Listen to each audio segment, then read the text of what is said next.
Welcome to Moonlight Mysteries, a calm space for long, research-rich mysteries.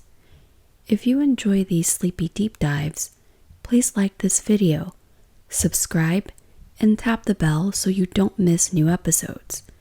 If you'd like to support the channel, a quick comment with your favorite moment helps more people find us. Now settle in, dim the lights, and let's begin. Stonehenge. Tonight we are going somewhere very old and very quiet.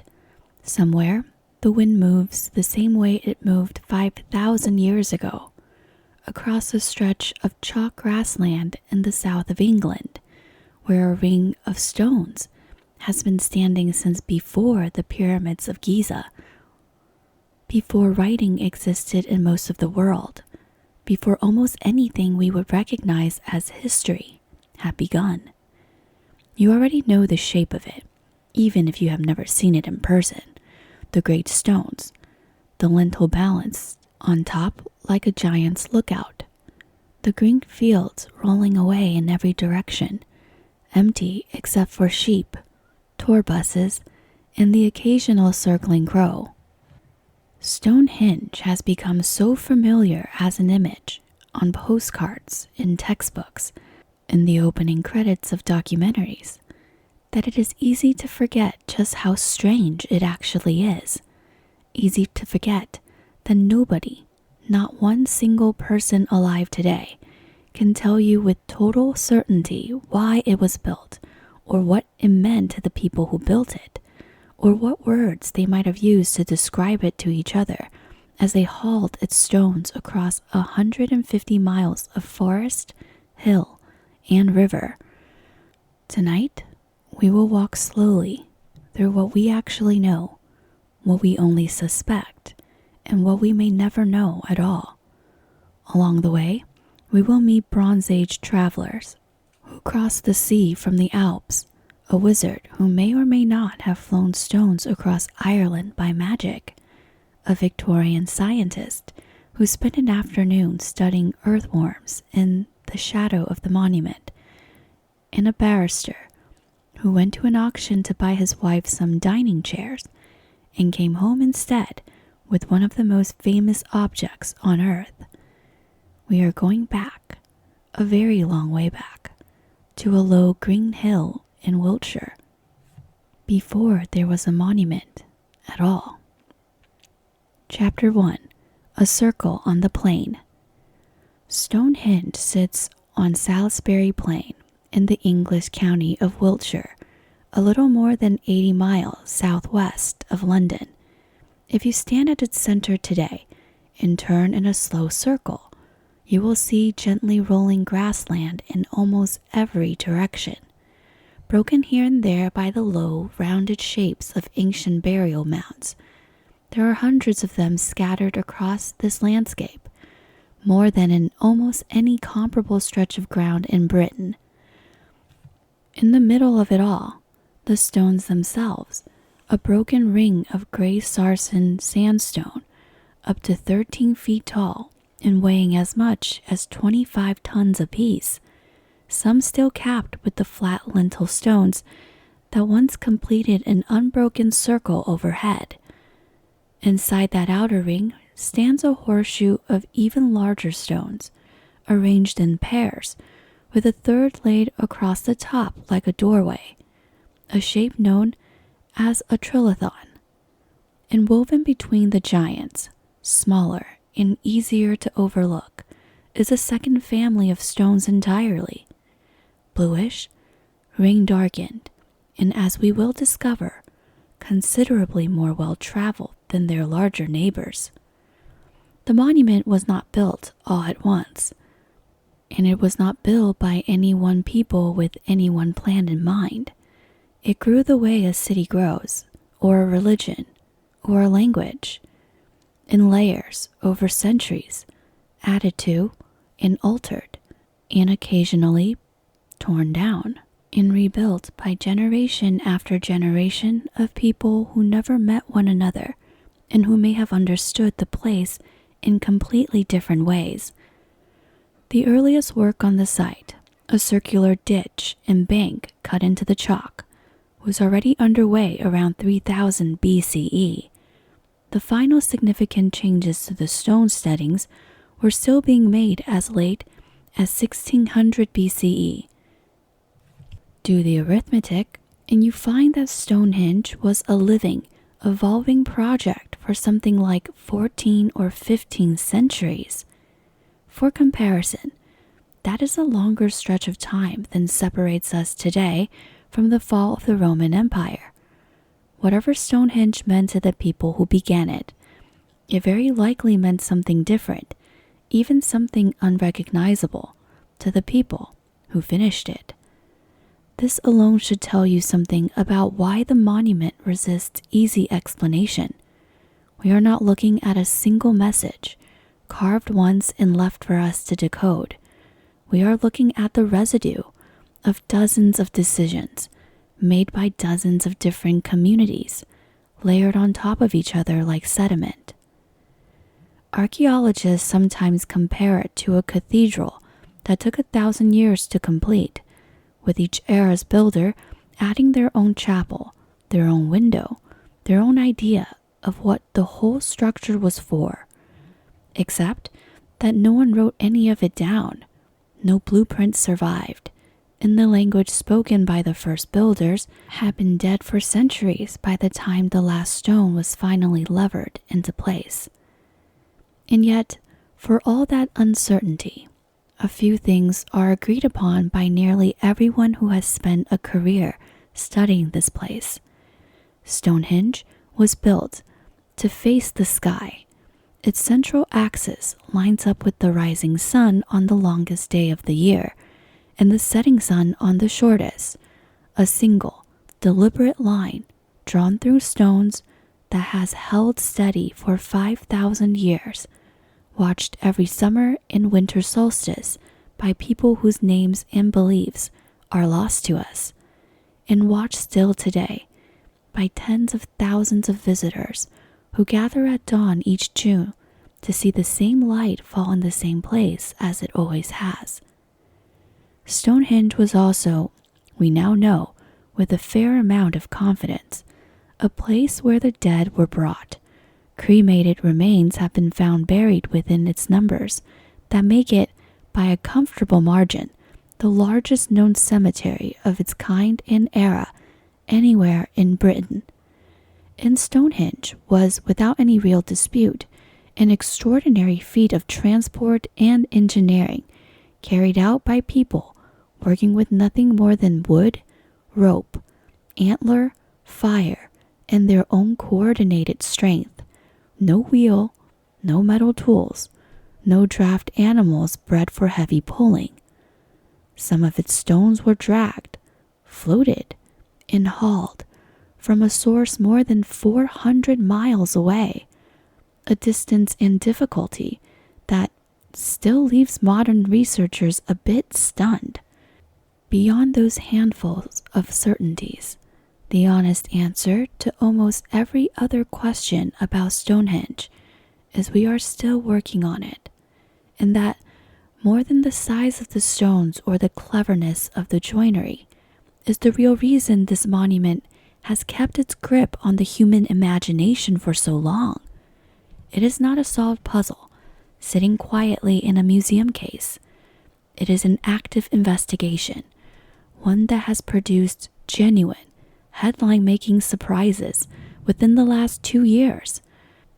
Every decade seems to peel back another layer of what we thought we understood, only to reveal a new and stranger question underneath.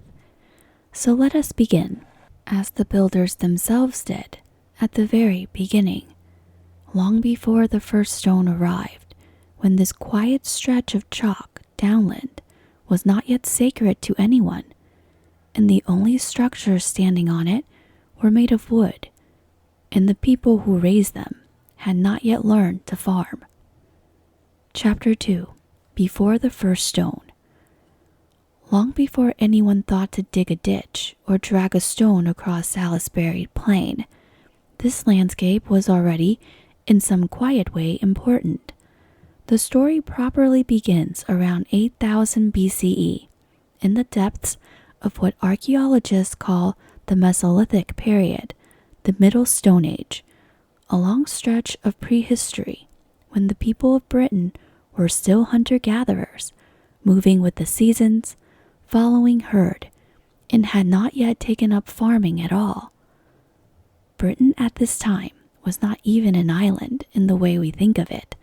The land bridge connecting it to continental Europe had only recently slipped beneath the rising seas. The climate was warming after the last ice age, and the ground that would one day carry the name Salisbury Plain was covered in open, lightly wooded terrain, grazed by wild cattle known as aurochs, an enormous, now extinct species of ox, taller at the shoulder than a grown man, along with red deer, elk, and wild boar. We know people were active here, and active in a way that suggests the place already meant something to them, because of two remarkable pieces of evidence. The first lies about a mile and a half from where the stones now stand, at a natural chalk spring called Blickmead.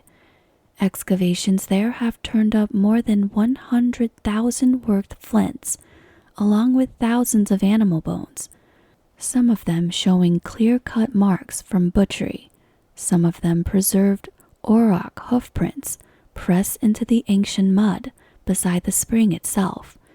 The site was in use, on and off, for an almost unbroken span of roughly 4,000 years, right up until shortly before farming communities began arriving in Britain. Researchers studying the pollen, fungal spores, and ancient plant DNA preserved in the spring's sediment have concluded that this was not dense, closed forest, but a landscape kept semi-open by the grazing of those huge wild cattle, a natural clearing that hunter-gatherers returned to again and again, generation after generation, drawn by fresh water, plentiful game, and perhaps by nothing more mysterious than habit and memory. It is one of the reasons some archaeologists now argue that the sacred landscape around Stonehenge was never really empty before the farmers arrived. It may have been a gathering place for thousands of years before anyone thought to mark it with a monument at all. The second piece of evidence is even stranger, and it sat for decades in the most unglamorous possible setting, underneath the site's old visitor parking lot. During construction work in the 1960s, archaeologist Faith and Lance Thatcher uncovered a set of large post holes, 4 of them for certain, possibly a 5th, each one roughly 2.5 feet across. Radiocarbon dating on fragments of charcoal recovered from the holes returned a startling result. These were not Neolithic features related to the stone monuments at all. They dated to somewhere between 8,000 and 7,000 BCE, squarely in the Mesolithic period, thousands of years before the first ditch of Stonehenge was ever dug. Each hole appears to have held a massive pine post, roughly the thickness of a large tree trunk, that was raised upright and then simply left to rot away naturally over time rather than being removed. 3 and possibly all 4 of the posts lined up roughly along an east-west axis. Nobody knows for certain what these posts were for. They predate anything else known from this period in Britain by a wide margin, and nothing quite like them has been found elsewhere in the country from so early a date. The closest parallels come from Scandinavia, and even those are not a perfect match. Some archaeologists have cautiously suggested they may have functioned something like totem poles, markers of territory, or of some shared belief, raised by hunter-gatherer communities who had no fixed settlements, no farm, no permanent architecture of any kind, and yet apparently felt moved to plant enormous timber posts into this particular patch of ground and let them stand for who knows how many decades before they finally rotted through and fell. By the time the first farmers arrived in Britain from continental Europe, bringing with them cattle, wheat, and the entirely new idea of a permanent settled life, the ground beneath modern-day Stonehenge had already been a site of human attention for perhaps 4,000 years. That is a longer gap than separates those hunter-gatherers from us. Whatever drew the Neolithic farmers to raise their first earthwork on this particular spot around 3000 BCE, they may not have been choosing empty, untouched land at all. They may have been choosing a place that already carried meaning, inherited, however imperfectly, however transformed by centuries of forgetting, from people who had stood on the same ground, watched the same horizon, and felt that something about this small stretch of chalk downland was worth remembering. Chapter 3. The First Ring. The farmers who eventually settled this landscape arrived in Britain from continental Europe roughly 6,000 years ago, bringing cattle, sheep, cereal crops, and pottery with them, along with an appetite for building on a scale their hunter-gatherer predecessors never had. In the centuries before Stonehenge itself began, this same stretch of Wiltshire, chalkland, was already filling up with monuments. A large earthwork enclosure at a site now called Robin Hood's Ball, long-barreled tombs for the collective burial of the dead, and, around 3500 BCE, an enormous rectangular ditched enclosure known today as the Stonehenge Cursus, nearly 2 miles long and nowhere fully explained, though most researchers now suspect it served as some kind of processional or ceremonial pathway. Then around 3000 BCE, work began on Stonehenge itself, and what those first builders constructed would look almost unrecognizable to a visitor today. There were no upright stones yet at all. Instead, workers used tools made from red deer antler picks, a good number of which have been recovered from the site and radiocarbon dated, dug a roughly circular ditch more than 100 meters across, piling the excavated chalk into an internal bank. This is the basic architectural form known to archaeologists as a henge, a circular enclosure defined by a ditch and bank, with the bank typically on the outside, which is technically the opposite arrangement you would use if you wanted a defensive structure. Whatever this ring was for, keeping people out does not appear to have been the point. Keeping something or someone contained within it very likely was. Just inside that bank, the builders dug a ring of 56 roughly circular pits, evenly spaced, forming a near-perfect circle, a little over 270 meters in circumference. These pits are known today as the Aubrey holes, named for the 17th century antiquarian who first drew attention to them, a man we will spend considerably more time with later in the evening. What the Aubrey holes originally held has been debated for a century. Early excavators assumed they were simply post holes for a ring of timber uprights. Later research, led by archaeologist Mike Parker Pearson and his colleagues on the Stonehenge Riverside project, proposed a different and rather startling possibility, that some of these 56 pits may originally have held modest, unworked pillars of bluestone, the same distinctive rock type hauled from Wales that we will meet properly in the next chapter, meaning that a version of Stonehenge's famous imported stones may have stood on this site from the very earliest phase of construction. centuries before the giant sarcens most visitors picture today ever arrived. But it is what happened to those pits afterward that gives us our clearest window yet into what this place actually meant to the people who built it. Beginning almost immediately after the ditch and bank were completed, and continuing for roughly the next 500 years, the Aubrey holes, along with the surrounding ditch and other spots scattered through the eastern half of the enclosure, began to receive the cremated remains of the dead. Archaeologists working across excavations that stretch back to the 1920s have recovered burned bones from what is now estimated to be somewhere between 150 and 240 individual people, making this, by a wide margin, the largest known cemetery from this period anywhere in the British Isle.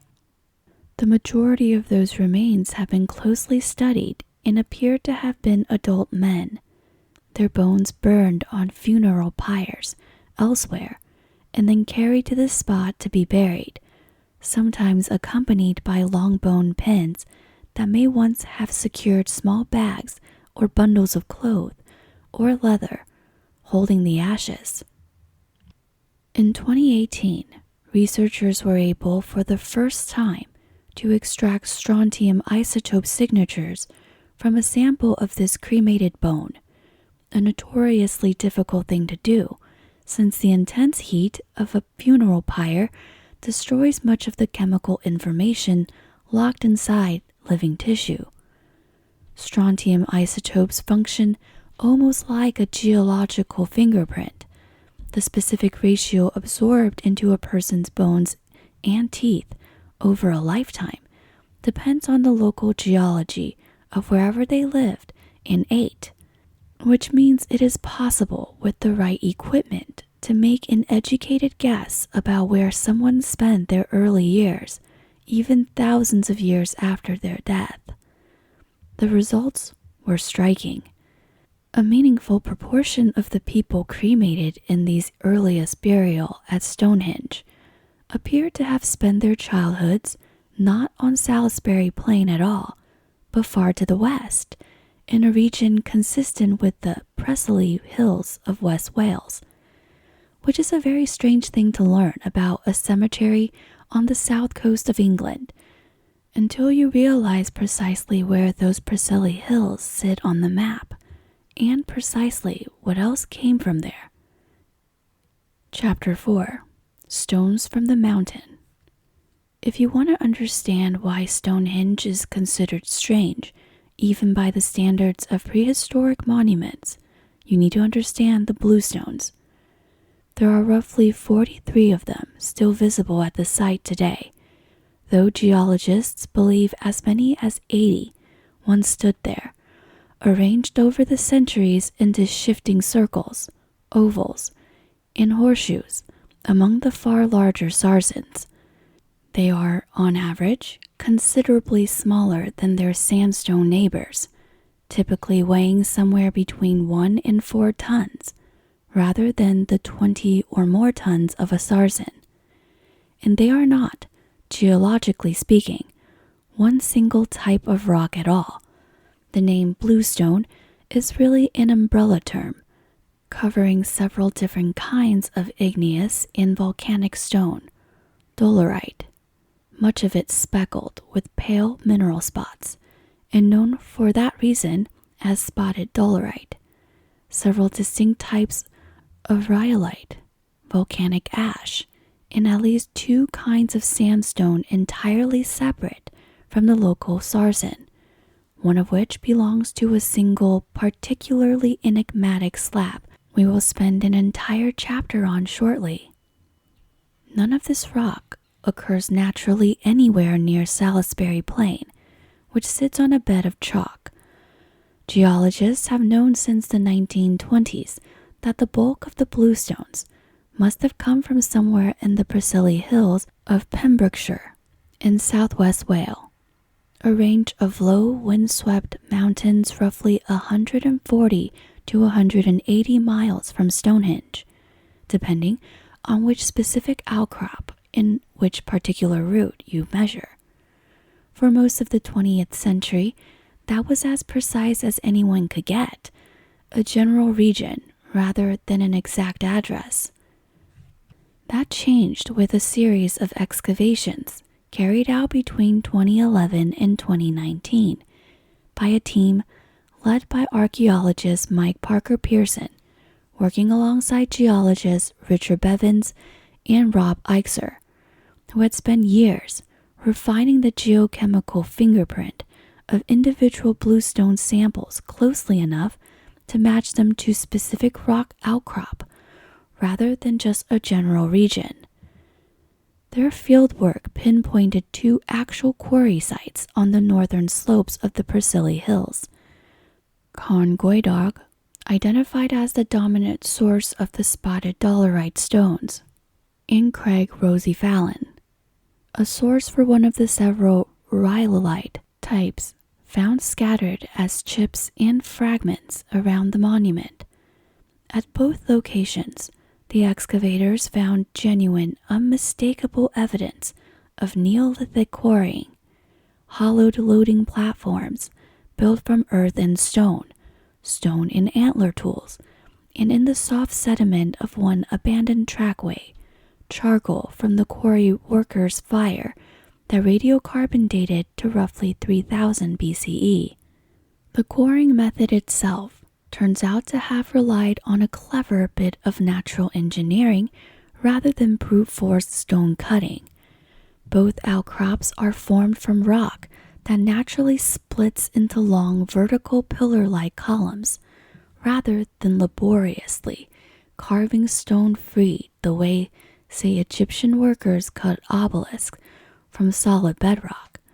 The Presili quarriers appear to have simply identified these natural joints between adjoining pillars, driven wooden wedges into the cracks, and then let the notoriously wet Welsh climate do the heavy lifting for them.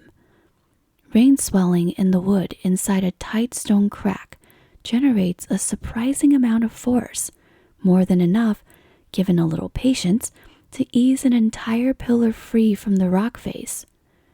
Once loosened, the pillars were lowered onto stone and earth platforms and dragged away down prepared trackways using nothing more sophisticated than timber, rope made from plant fiber, and a great deal of coordinated human effort.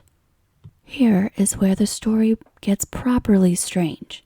The radiocarbon dates from those quarry campfires, roughly 3000 BCE at Craig Rossi Phelan, slightly earlier at Carn Goidog, land several centuries before the bluestones are believed to have finally been erected at Stonehenge, sometime around 2900 to 2600 BCE.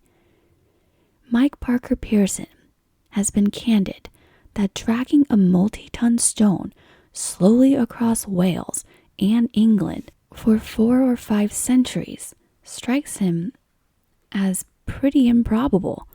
His preferred explanation is that the bluestones may have stood somewhere else first, quite possibly in a monument much closer to their Welsh source, before eventually being dismantled and moved on to Salisbury Plain. That hypothesis led in 2021 to one of the more exciting moments in recent Stonehenge research, the identification of a genuinely enormous dismantled stone circle at a site called Almon, just a few kilometers from the Presili quarries. Excavated in 2017 and 2018, Almon appears to have been laid out with a diameter of 110 meters, precisely matching the diameter of Stonehenge's own original ditch, and, remarkably, oriented on the very same midsummer solstice sunrise. One surviving stone hole at the site had an unusual pentagonal cross-section that appeared to match, almost like a key fitting a lock, the shape of one particular bluestone still standing at Stonehenge today. For a brief thrilling window, it looked as though researchers had found, quite literally, the original Stonehenge, a Welsh monument built first, later taken apart stone by stone, and dragged more than 140 miles to be raised again on English soil, perhaps by a community relocating outright and bringing the physical embodiment of their ancestors with them. It remains a wonderful story, and it may yet contain a grain of truth, but the years since have complicated it considerably. Further excavations at Amman in 2021 revealed that the circle had in fact never been completed. Only about 30% of the intended ring appears to have ever held a standing stone, with perhaps 17 stones raised at most before construction simply stopped, and only 8 to 13 of those subsequently removed, a far cry from the roughly 80 bluestones that once stood at Stonehenge. Then, in 2022 and again in 2024, separate geological analyses failed to find a clear chemical match between the dolerite at Amman and the specific quarry at Carngoidog in Craig Rossi Phelan, casting real doubt on a direct stone-for-stone link between the Welsh circle and the English one. The scientific consensus as it stands tonight is considerably more cautious than the excited headlines of 2021 suggested. Amman may represent one small piece of a much larger, still unresolved puzzle about where Stonehenge's bluestones spent their early centuries, but it is very unlikely to be the whole answer. As one of the researchers involved put it afterward, if there really was an earlier monument built from these same stones, it may still be waiting to be found somewhere in the folds of the Preseli Hills. What nobody seriously disputes any longer is the underlying, almost unbelievable fact itself. Multiple tons of stone, quarried by hand from a specific Welsh mountainside, transported more than 140 miles by a farming society with no wheeled vehicles and no draft animal bred for heavy hauling, to be raised on a plain in southern England. As Parker Pearson has pointed out, every other known Neolithic stone monument in Europe was built using material sourced from within about 10 miles of the site. Moving heavy stones any real distance was by any practical measure a wildly inefficient way to build anything. Stonehenge alone broke that pattern, and broke it by more than an order of magnitude. Whatever the bluestones meant to the people who moved them, it was clearly not a matter of simple convenience. There is one more detail about these Welsh stones worth carrying with you into the rest of tonight's story. Visitors and researchers alike have long noted that many of the dolerite outcrops in the Preseli Hills possess unusual acoustic properties. Struck with another stone, they ring out with a clear, bell-like tone quite unlike the dull thud you would expect from ordinary rock. Nobody can say for certain whether this had anything to do with why these particular stones were selected and carried so very far from home, but it is worth sitting with the possibility that the people who chose these stones may not have been choosing them for how they looked. They may have been choosing them, at least in part, for how they sounded. Chapter 5. The Giants of Sarsen. The great gray stones that visitors instantly picture when they hear the monument's name are the Sarsens, the massive uprights of the outer circle, and the towering trilithons at the monument's hearth. Some standing as tall as 24 feet, including a portion still buried below ground, and weighing on average around 20 tons, with the largest pushing past 30. They were raised around 2500 BCE, roughly 500 years after the bluestones first arrived on the site, and what most researchers regard as the single most dramatic and labor-intensive building phase in the entire history of the monument.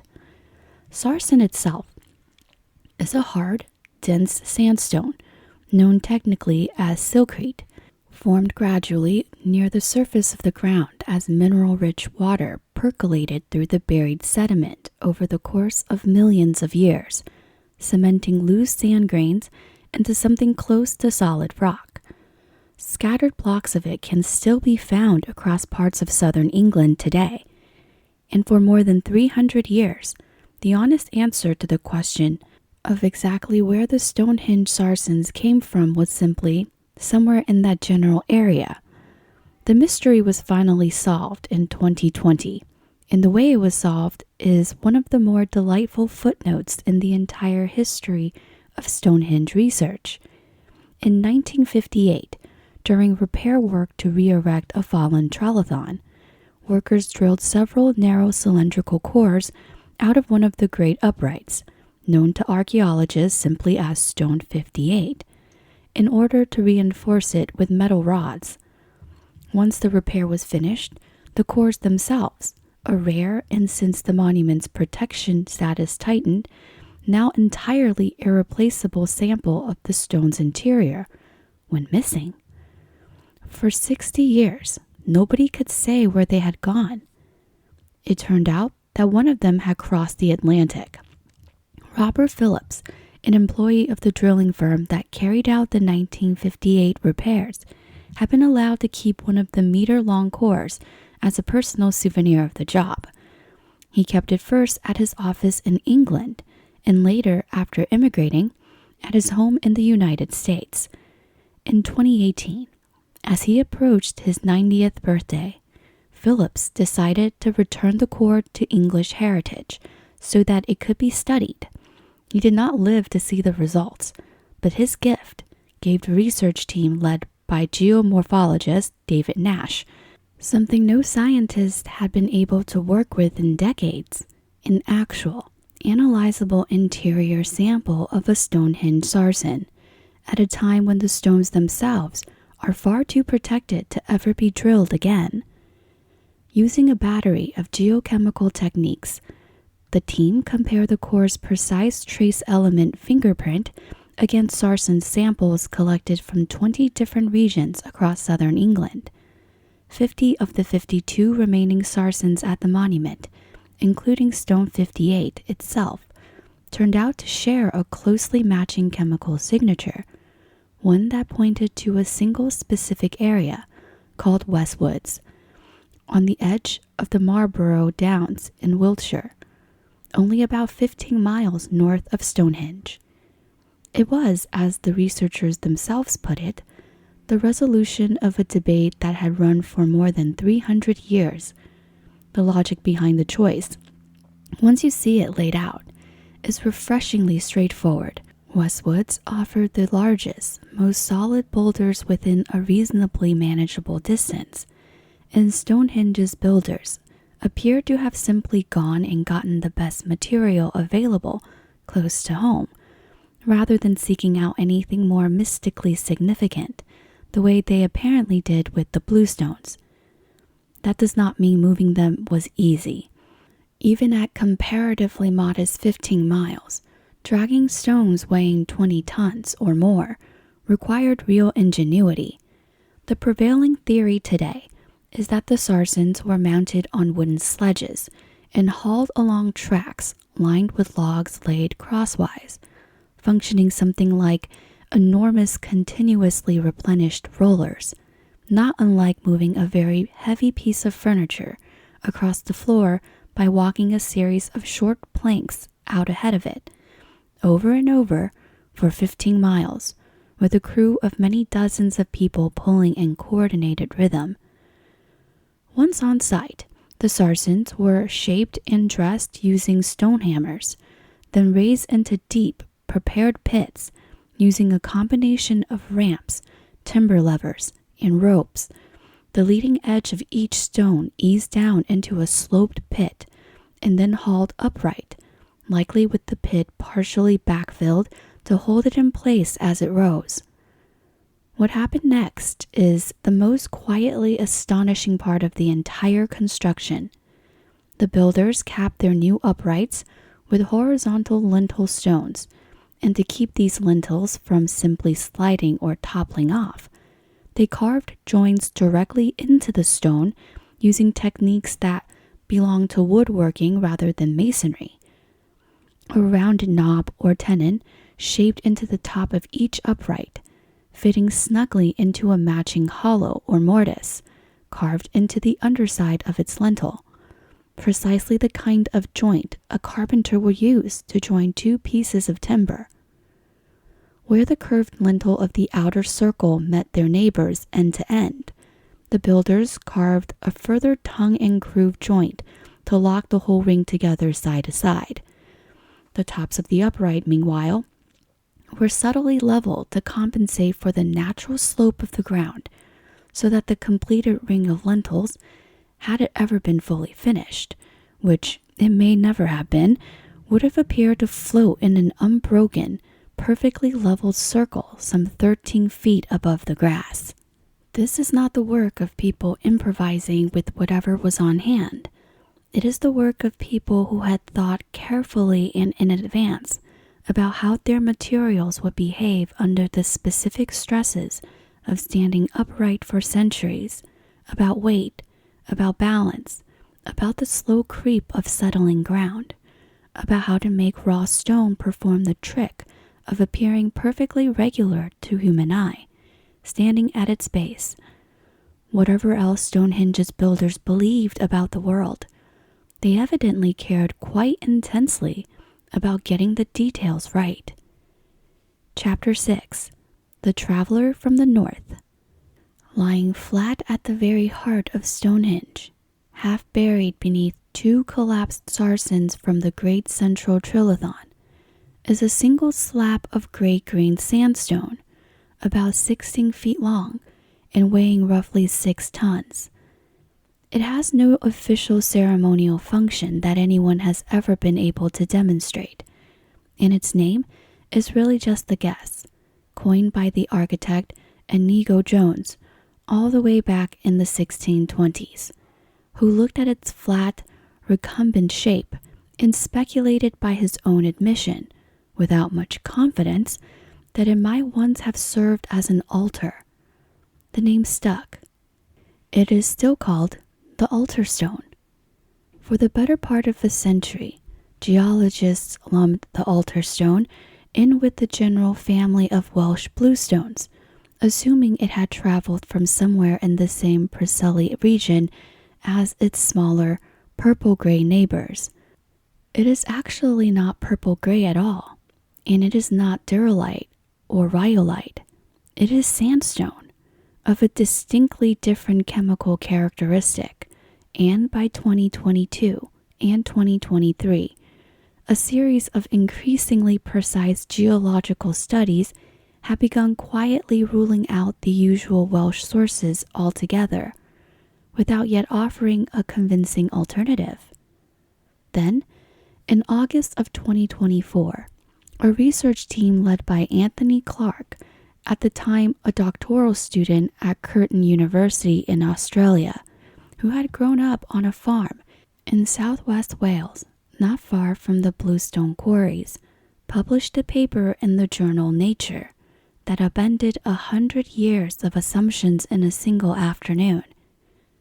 By analyzing the age and chemical composition of microscopic mineral grains, zircon, apatite, and rutile, embedded within fragments of the altar stone, the team was able to build something like a geological fingerprint, far more precise than color or texture alone could ever provide. When they compare that fingerprint against known rock formations across the whole of Britain and Ireland, the closest match by a wide margin was not Wales at all.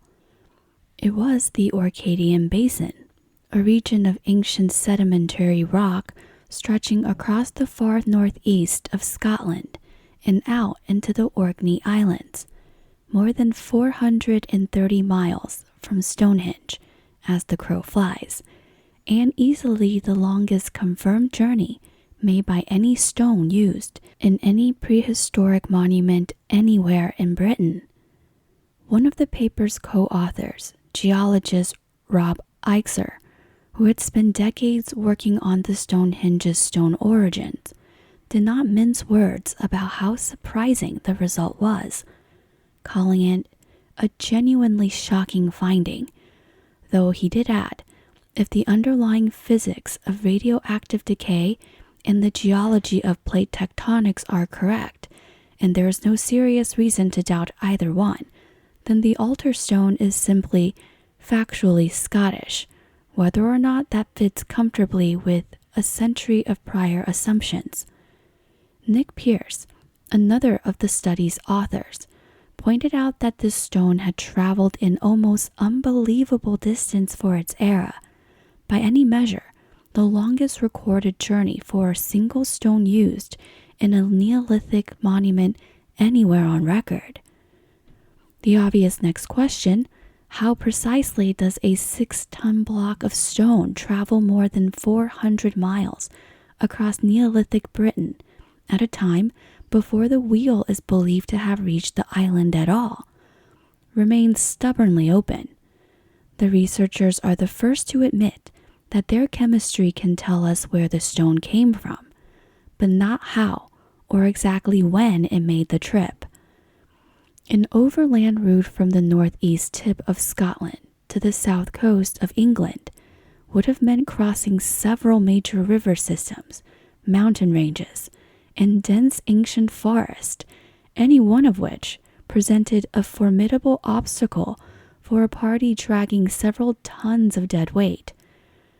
Several members of the research team have suggested that sea transport, rafts, or lashed-together boats working their way down the eastern coastline of Britain before some final overland haul to Salisbury Plain is on balance the more plausible option, simply because open water, difficult and dangerous as it undoubtedly was, may still have posed fewer physical obstacles than dragging the stone the entire distance across land. What the discovery does confirm, regardless of the exact route, is something with implications reaching far beyond a single slab of sandstone. If Neolithic Britain contained the social organization, the shared knowledge, and the long-distance relationships necessary to move a monumental stone from the northernmost tip of Scotland to a ceremonial site in the south of England, a journey longer than the length of mainland Britain itself, then the people who built Stonehenge were living in a far more interconnected world than we generally give the deep, remote past credit for. Archaeologist Alistair Whittle, commenting on the discovery, noted that it fits into a broader and growing pattern of evidence: shared pottery styles, similar house designs, chemical signatures in animal bones, suggesting livestock move between regions, that increasingly points to real, sustained long-distance connections, binding together communities across the length of late Neolithic Britain. Stonehenge, on this reading, was never simply a local monument built by local people for local reasons. It may have been something closer to a shared project. Its stones, gathered like offerings from the furthest corners of an island, whose scattered communities were evidently in far closer contact with one another than anyone suspected. Chapter 7. How do you move a mountain? We have now met all three families of Stonehenge's stones: the local sarsens from Westwoods, the Welsh bluestones from the Presili Hills, and the extraordinary Scottish altar stone, and in each case we have run up against some version of the same underlying question. How exactly did Neolithic people, working without metal tools, without wheeled carts, and without horses or oxen bred and harnessed for heavy draft work, manage to move stones weighing anywhere from 1 to 30 tons across distances ranging from 15 to more than 400 miles. For much of the 20th century, there was a genuine, serious scientific alternative on the table for at least the bluestones, that people did not move them very far at all, according to what is usually called the glacial transport theory, first proposed by geologist Herbert Thomas in the 1920s and championed for decades afterward by researchers including geologist Brian John. The bluestones may have been carried most of the way from Wales to Wiltshire, not by human effort, but by the natural grinding advance of glacial ice during the last ice age, plucking boulders from the Priscilli outcrops and depositing them, as glaciers do, somewhere on or near Salisbury Plain, long before any human beings arrived to build anything. On this theory, the Neolithic builders would not have been long-distance haulers at all. They would simply have gathered up unusually interesting stones that happened to already be lying around nearby, the way you might collect attractive rocks from a beach. It is a theory that refuses to die easily, in part because it would, if true, meaningfully deflate one of the most impressive claims made about Stonehenge's builders. But the physical evidence has increasingly moved against it. The 2011 to 2019 excavations at Craig Rossophalin and Carn Goydog did not simply identify the geological source of the bluestones. They found the actual quarries, complete with tool marks, loading platforms, and campfire charcoal dated squarely to the Neolithic period, all of it hard to explain if the stones had simply been lying around as glacial debris waiting to be picked up. And in January of 2026, in one of the more recent contributions to this long-running debate, the same Curtin University team that traced the altar stone to Scotland published new findings using an entirely different line of evidence. Rather than studying the bluestones themselves, they examined more than 500 microscopic zircon crystals recovered from river sediments near Salisbury Plain, searching for the specific geological signature that a passing glacier would be expected to leave behind in the form of transported material from far outside the local area. They found none. No trace of glacial transport reached anywhere near the site. It is, as of tonight, about as close to a final word as this particular 100-year argument is likely to get. The evidence increasingly, and now quite emphatically, favors people over ice. Which returns us to the harder, and in some ways, more interesting question. If people did the moving, how did they actually do it? No wheel is believed to have reached Britain until well after Stonehenge's main phases of construction, which rules out the most obvious modern solution. What remains is a toolkit built from things that leave very little archaeological trace. Timber sledges to spread a stone's weight and protect it from digging into soft ground. Rope woven from plant fiber, strong enough to bear enormous tension when multiplied across dozens of hands pulling in unison. Wooden rails or rollers laid down ahead of a moving sledge and continually retrieved and relayed at the back, functioning as a kind of primitive conveyor system. And for at least some portion of several of these journeys, boats or rafts capable of carrying multi-ton loads across rivers and coastlines, since several of the plausible routes from both Wales and Scotland would have made far more sense by water than by dragging a slab overland through unbroken ancient forest. None of this would have been fast or easy or safe. Experimental archaeologists who have attempted small-scale reconstructions of Neolithic stone hauling, using earthen or greased wooden trackways, coordinated teams, and period-appropriate rope, have generally found that the physics work that a determined and well-organized group of perhaps a few dozen to 100 people really could move a multi-ton stone measurable miles in a single day under good conditions. But good conditions is doing a great deal of work in that sentence.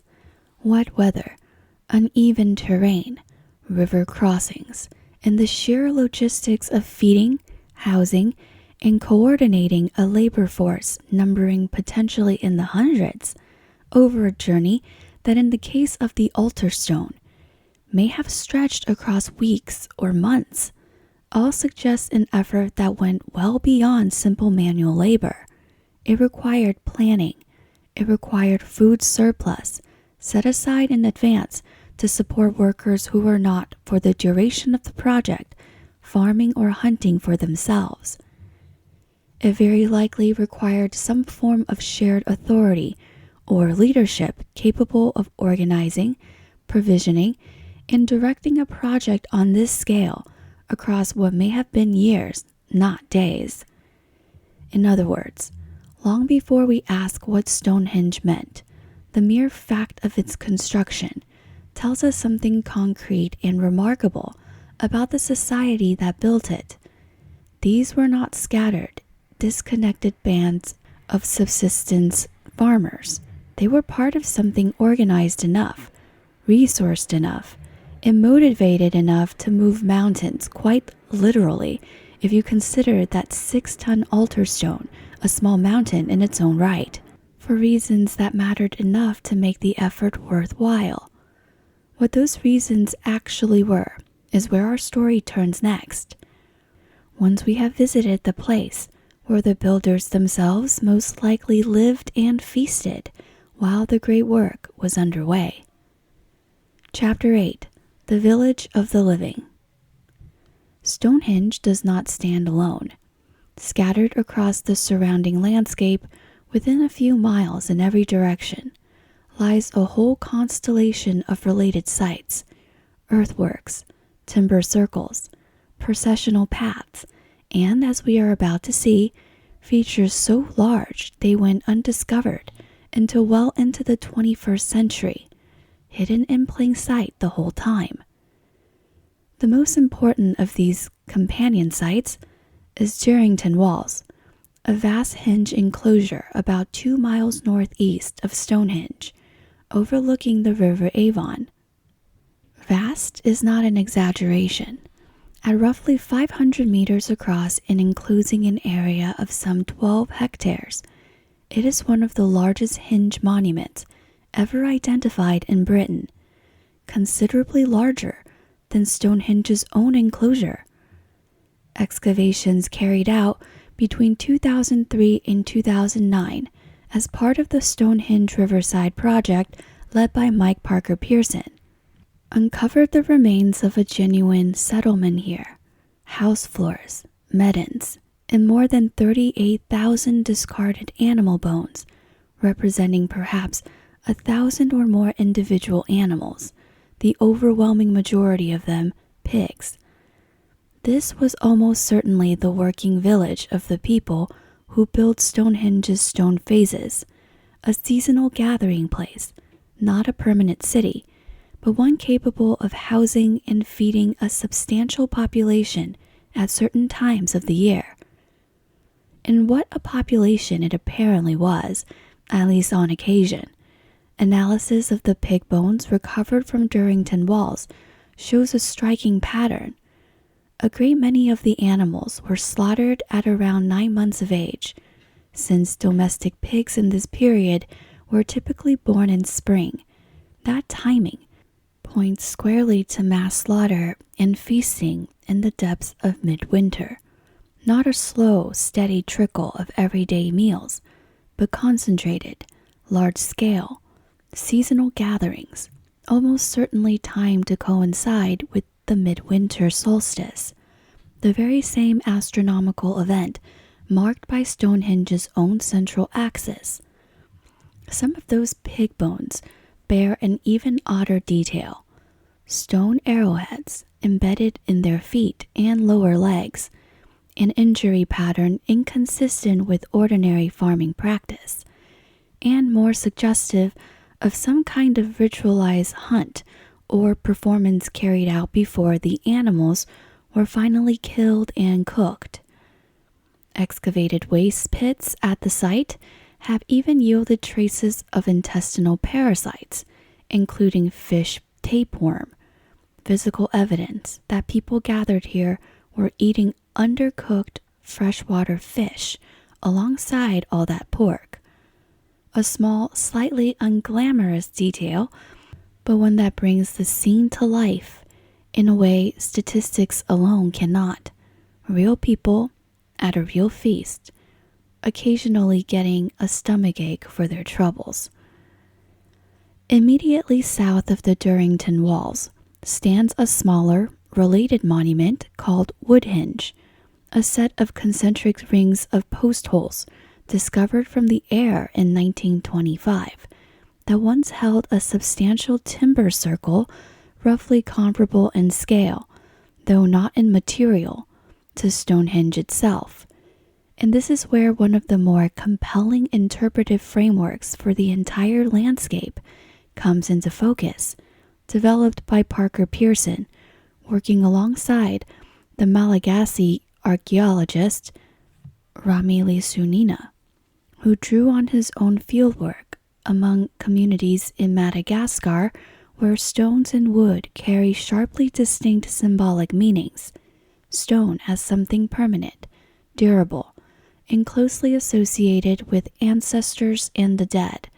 Wood as something impermanent, associated with the living, and destined, like a living body, to eventually decay.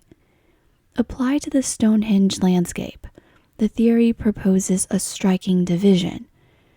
Durrington walls and Woodhenge, built largely from timber and littered with the debris of feasting, represent a domain of the living, while Stonehenge itself, built from enduring stone and largely free of everyday domestic debris, despite extensive excavation, represents a domain of the dead, a place where the recently deceased, having been cremated, processed along the connecting river and avenue, and passed at last from the world of wood into the world of stone.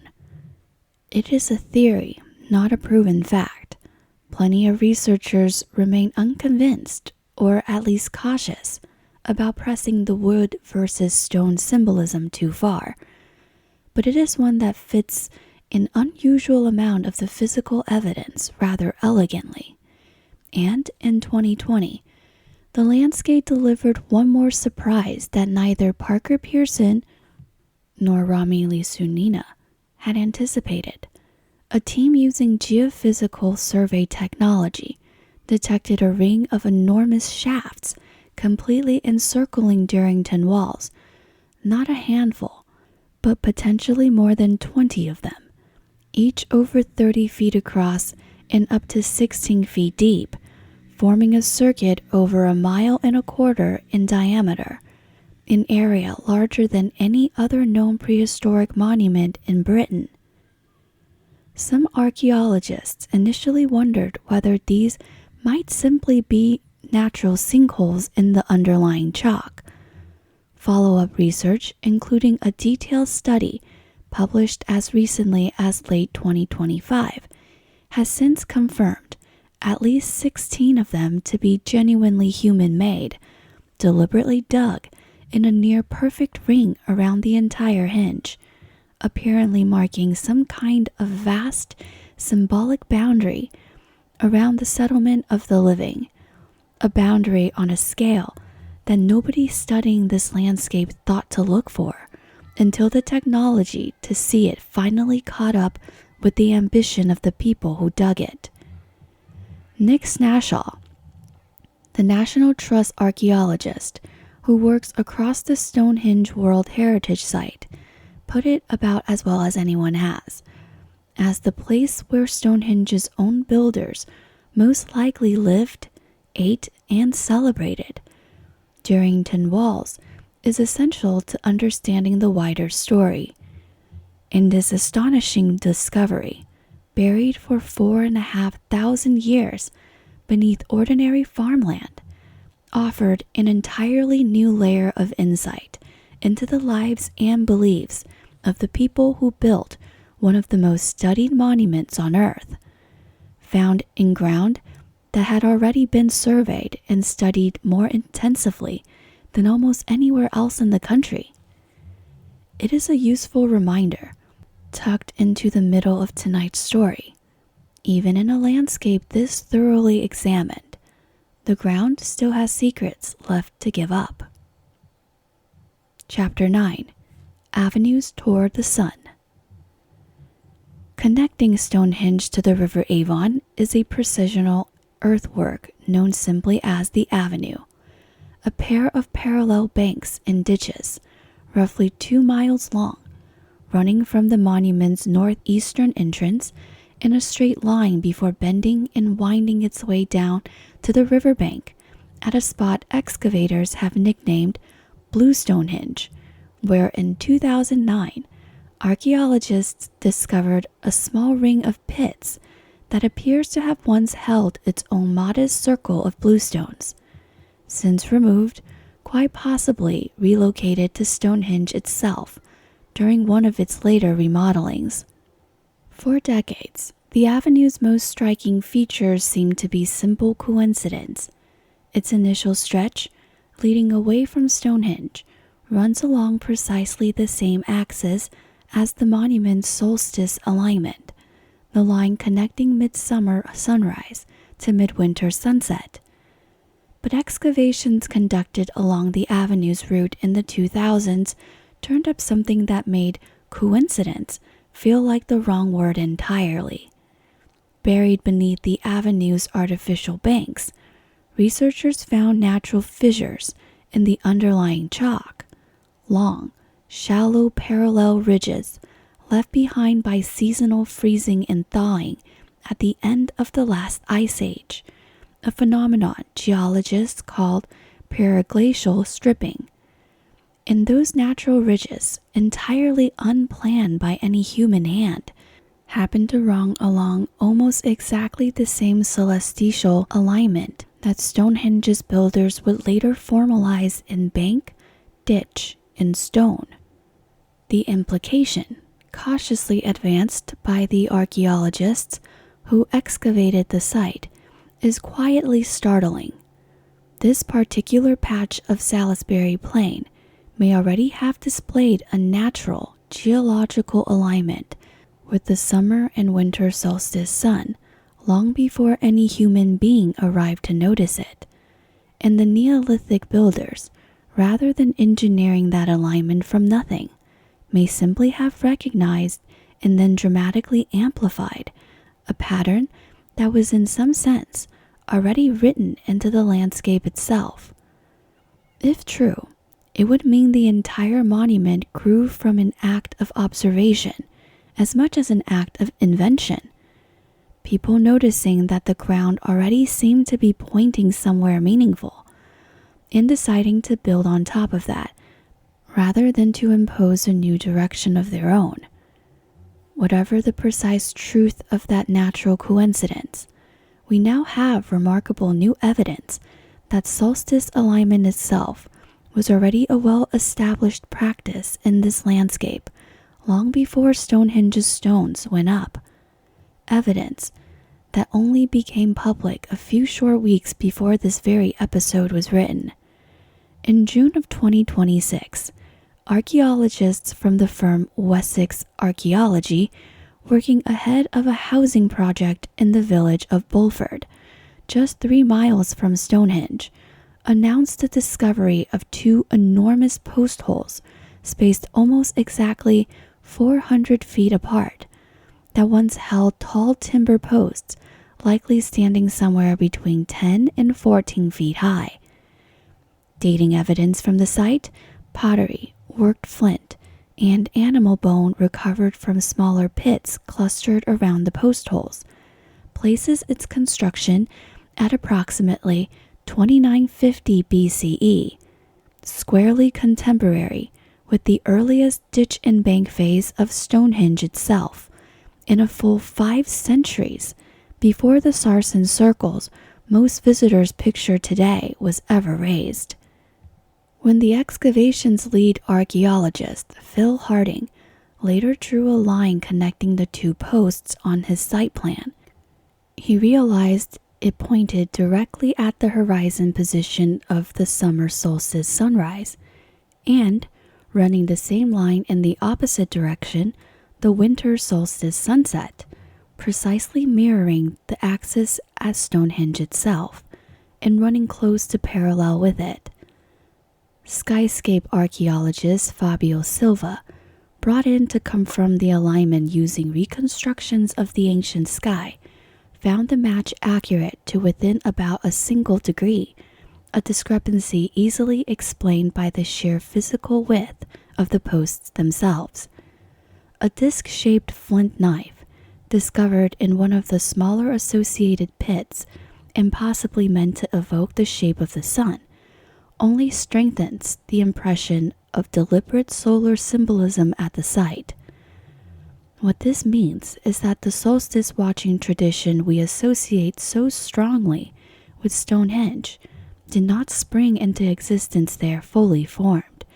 It had deeper roots in this landscape, reaching back at least 5 centuries earlier to a hillside overlooking what is now a quiet English village, where an earlier community, working only in wood, leaving behind nothing more permanent than 2 holes in the chalk and a scattering of broken pottery, was already turning to face the same sunset on the same day of the year that thousands of visitors still gather to watch at Stonehenge every June morning.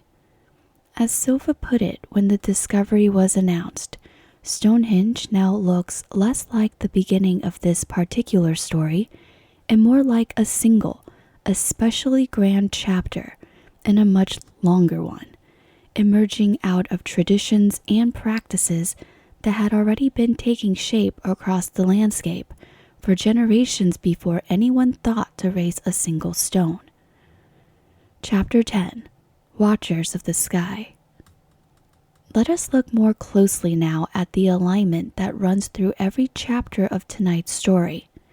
The one piece of Stonehenge's purpose that comes closest to genuine, near-universal agreement among researchers, its relationship with the sun. Stand at the center of the monument on the morning of the summer solstice, the longest day of the year, and look northeast through the entrance in the surrounding bank.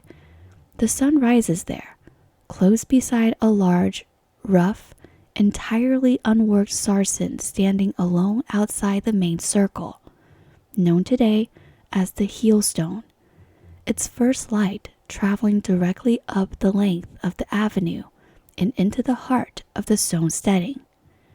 Turn around exactly 180 degrees, and you are looking down the same axis toward where the sun sets on the winter solstice, the shortest day of the year, framed, at least in the monument's more complete state, by the uprights of the great central trilithon. Because a single straight line necessarily has 2 opposite ends, these are in effect the same alignment, viewed from 2 directions, one marking the sun's yearly maximum, the other its yearly minimum. For a long time, popular attention focused overwhelmingly on the summer sunrise. It remains the more dramatic public spectacle, and it is the one that still draws crowds estimated at 20 to 25,000 people to Stonehenge every June for a dawn gathering full of drumming, chanting, and cheering as the light finally clears the horizon.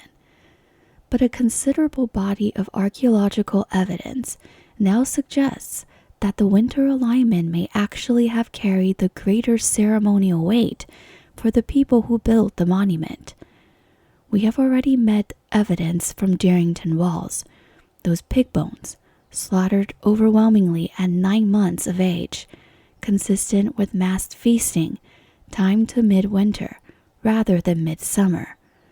In a world without stored food surplus of the kind we take for granted today, in a climate where the shortest, coldest, hungriest days of the year would have posed a genuine seasonal threat, the promise carried by a midwinter solstice, the assurance made visible and dependable in the movement of the sun itself, that the darkness had reached its limits and the light was already beginning its slow return, may well have meant more to Stonehenge's builders than the shorter, brighter nights of summer ever could.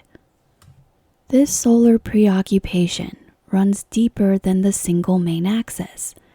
A rectangular arrangement of 4 outlying stones, known as the station stones, of which only 2 now survive, appears to have been laid out during the same building phase as the Great Sarsen Circle in Trilithon.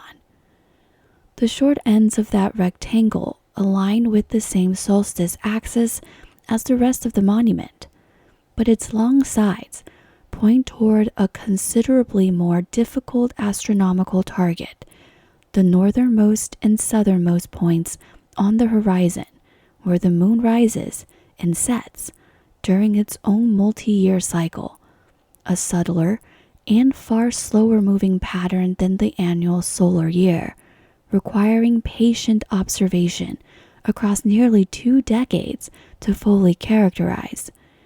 If the station stone alignment is being read correctly, and there is genuine scholarly debate about how precisely intentional it was, it would mean Stonehenge's builders were tracking not just the sun's yearly rhythm, but the moon's much longer one as well, weaving both into a single architectural statement.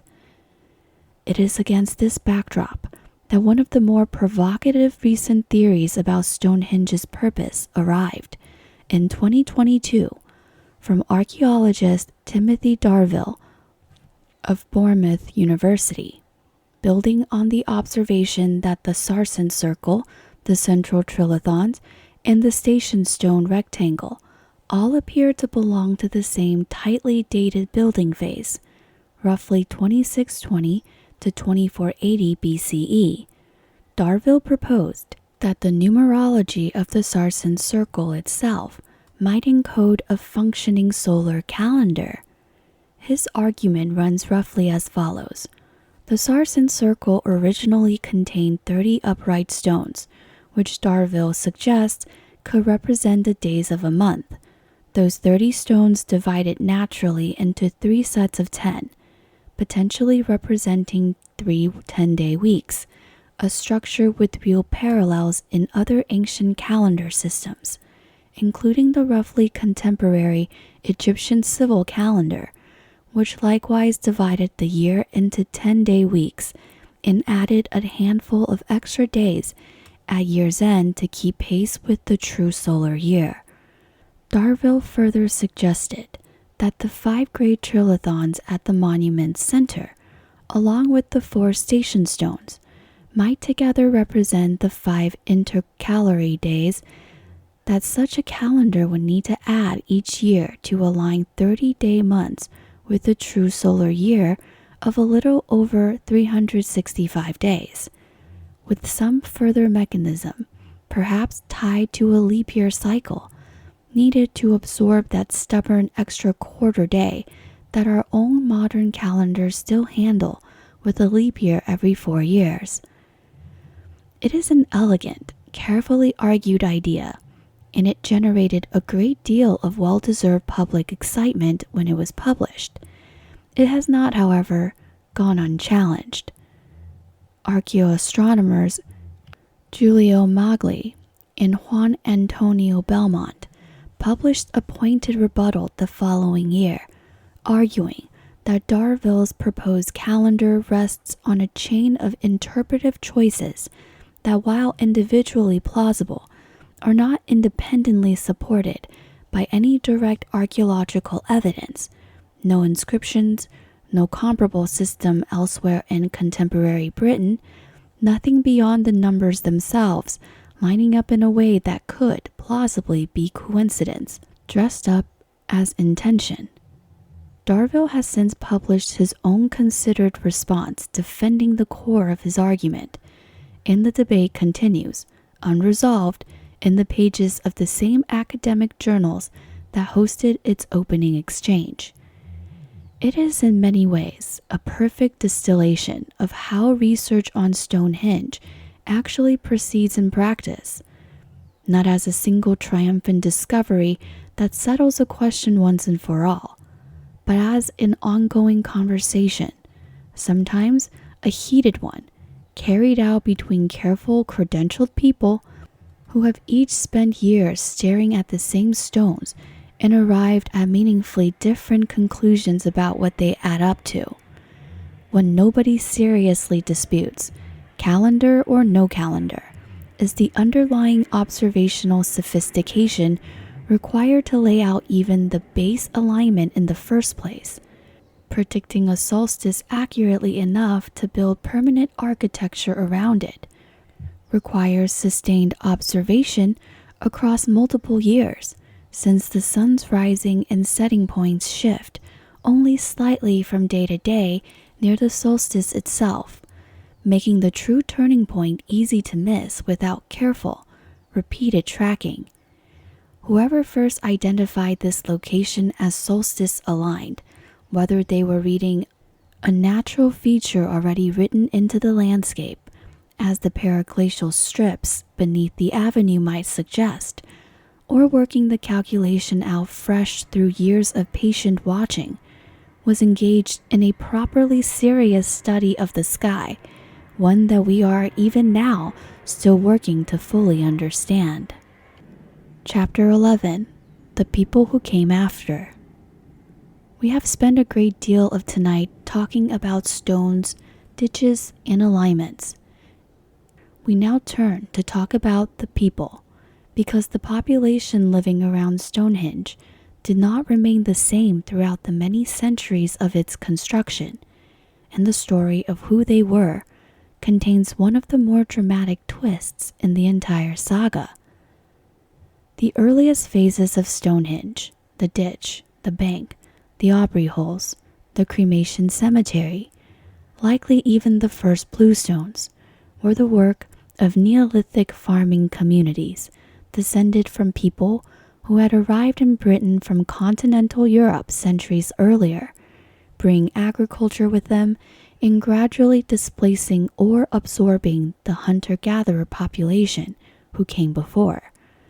These were the people who quarried in the Preseli Hills, who dug 56 pits by hand with antler picks, who buried their dead within the monument for 5 centuries. But that Neolithic population did not remain in place to see the final, most iconic phase of construction through to its completion. Around 2450 BCE, a new archaeological culture begins appearing in the material record across much of Western Europe, identified by a highly distinctive style of pottery, a bell-shaped drinking vessel now known as the bell beaker, or simply the beaker culture. For a long time, archaeologists debated whether the spread of this pottery style represented an actual movement of people across the continent, or simply the spread of a popular new fashion and set of ideas, adopted locally by existing populations the way a new style of pottery or clothing might spread today without anyone actually moving anywhere. In 2018, a landmark genetic study analyzing DNA recovered from 400 prehistoric skeletons across Europe settled the question for Britain specifically, and the answer was more dramatic than almost anyone had expected.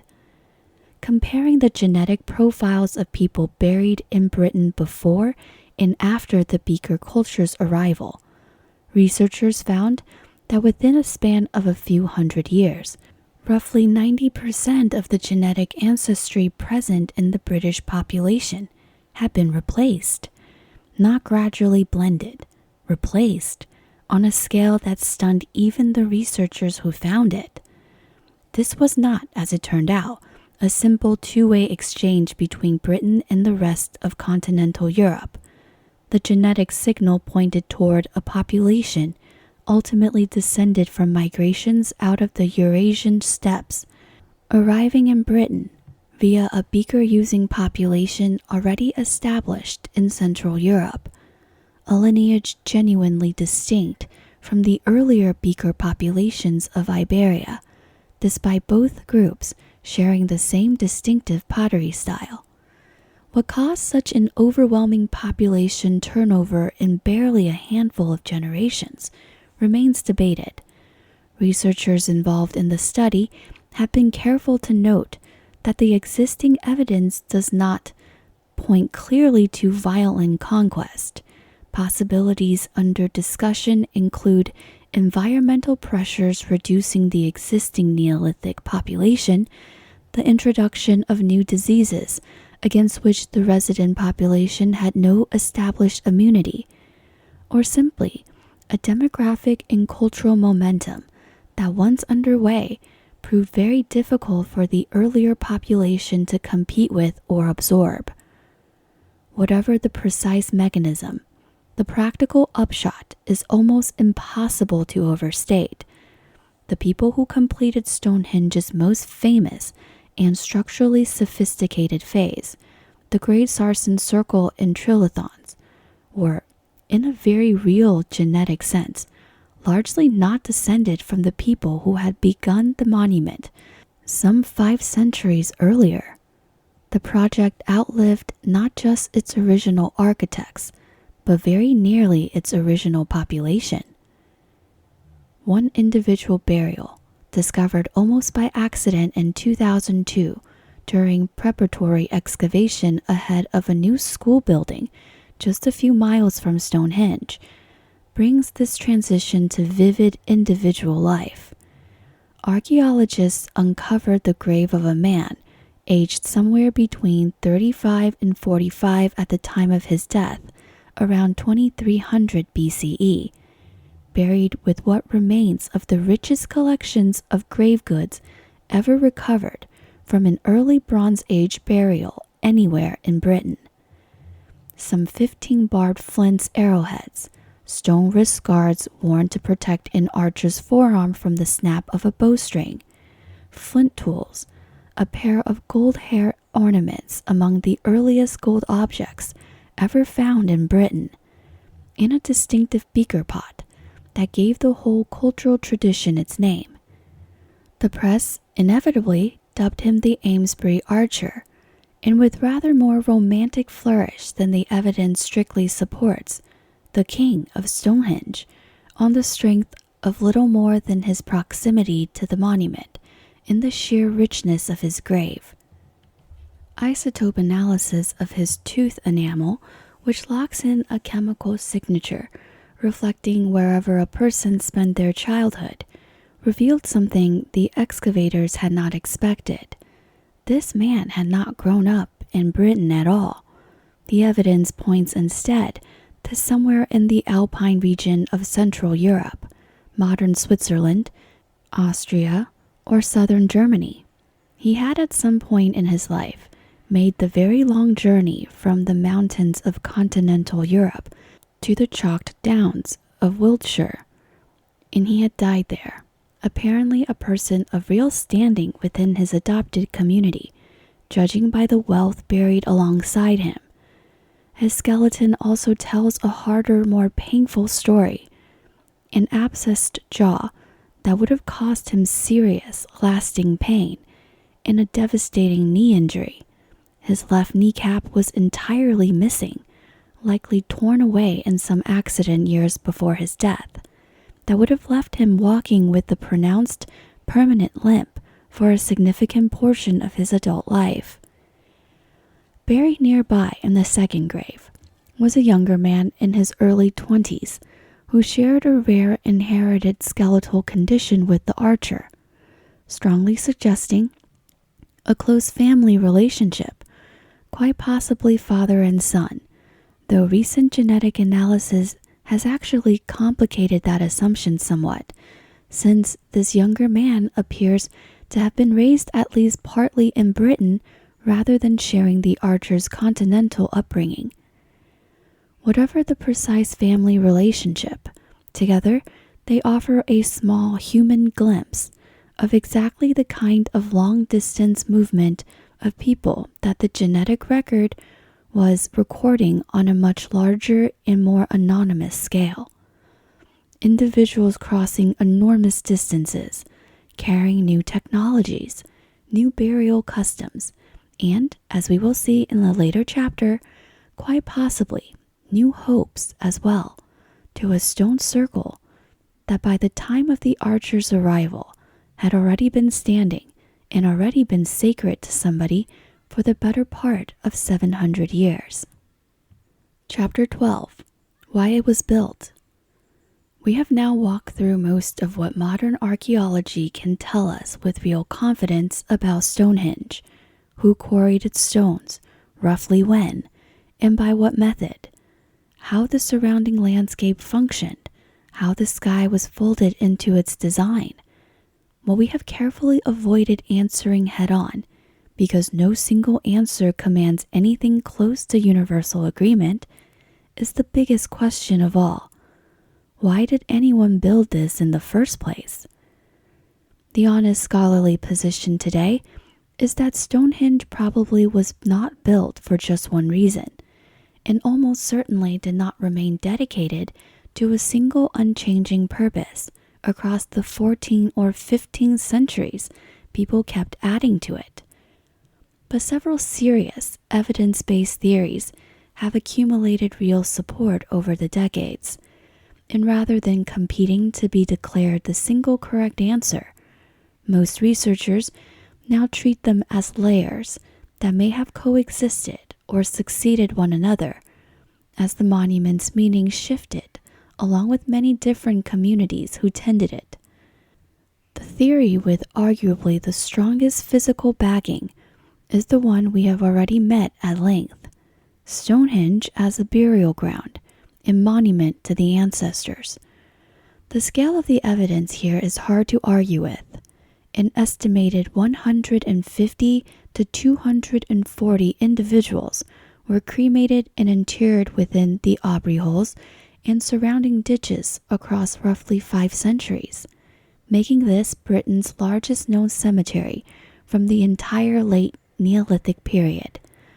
Strontium isotope evidence links a meaningful share of the earliest burials to the same western region of Britain that supplied the bluestones, feeding directly into the domain of the dead framework we explore back at Durrington Wall. Stone as the material of permanence, reserved for those who have already passed from the world of the living into the world of enduring memory. A second, more contested theory proposes that Stonehenge functioned, at least for some period of its history, as something like a prehistoric healing center, occasionally nicknamed, with a certain amount of journalistic relish, a Neolithic Lords. The theory originates with the archaeologist Timothy Darville and Geoffrey Wainwright, who led a targeted excavation inside the stone circle in 2008, aimed specifically at refining the dating of the bluestones. Their argument for a healing function rests on several threads woven together. An unusually high proportion of skeletons recovered from the burial sites in the surrounding landscape show signs of serious disease, injury, or physical trauma, considerably more than researchers would ordinarily expect from an average cross-section of a healthy population. Roughly half of those examined skeletons, based on dental isotope analysis, appear to have grown up somewhere other than the immediate Stonehenge area, suggesting people were traveling some distance to reach this particular place. And the bluestones themselves began to be chipped and fragmented almost as soon as they were first erected, producing far more debris relative to their numbers than the far more numerous Sarsens ever did. Fragments that Darville and Wainwright suggest may have been treated as portable charms or amulets, valued precisely because they were believed to carry some of the stone's supposed curative power away with them. They point to a folk tradition recorded by the medieval poet Layamon in the early 13th century, describing pilgrims washing these very stones and bathing in the water afterward in hopes of curing their ailments, a tradition that, whatever its historical accuracy, at minimum, shows that people were still associating these particular stones with healing many centuries after their original builders had died. It is a compelling case, but far from an uncontested one. Plenty of archaeologists remain skeptical that elevated rates of skeletal trauma alone are enough to prove a healing pilgrimage rather than simply reflecting the ordinary hazards of Bronze Age life. And the amulet theory in particular remains difficult to test directly. What makes the healing hypothesis worth taking seriously, regardless, is its rather elegant fit with the Amesbury archer, whose grave lies almost exactly where the timeline would predict if he had, in fact, traveled to this site in hopes of relief from that devastating knee injury, in the abscess in his jaw. A man far away in real physical pain, arriving at a place already renowned, if this theory holds, for its curative reputation. A third theory, advanced most prominently by Mike Parker Pearson in the years following the Onmon excavations, casts Stonehenge as fundamentally a monument of political and cultural unification, an attempt, deliberate and monumental in scale, to bind together the scattered farming communities of late Neolithic Britain into something resembling a single shared identity. The evidence supporting this reading has only grown stronger with each new discovery. Blue stones hauled from the far southwestern tip of Wales, in alterstone carried from the northeastern edge of Scotland, sarsen sourced locally but assembled using a scale and sophistication of construction unmatched anywhere else in contemporary Britain. On this reading, the very act of gathering stone from opposite corners of the island and combining it all in one place on Salisbury Plain was itself the point, less a technical challenge to be overcome than a symbolic statement to be made, a physical embodiment of unity built, quite literally, from pieces of every corner of the land it claimed to represent. Parker Pearson has speculated that the dramatic and otherwise hard-to-explain depopulation of the Preseli region in Wales in the centuries following the initial bluestone quarrying might even reflect an outright migration, an entire community relocating to Salisbury Plain and bringing their ancestors along with them, embodied in the very stones under which those ancestors' remains had once been laid. None of these three theories, ancestral burial ground, healing sanctuary, unification monument, strictly rules out the others, and this is probably the most honest place to leave the question.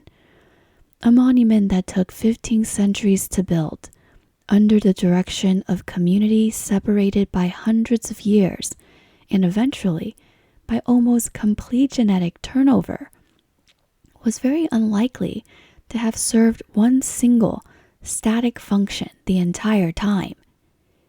It may have begun as a cremation cemetery, accumulated a reputation for healing somewhere along the way, as word spread of its already ancient stones, and been reinterpreted again by later Beaker culture arrivals as a monument to their own new authority over an old and storied landscape, with the solar and lunar alignments running underneath all of it the entire time.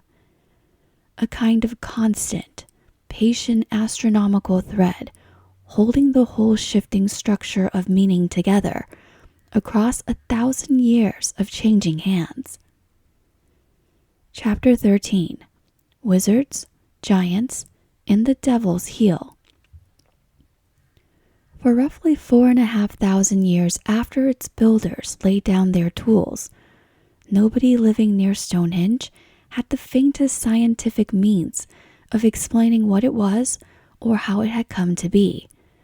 That did not stop people from explaining it anyway.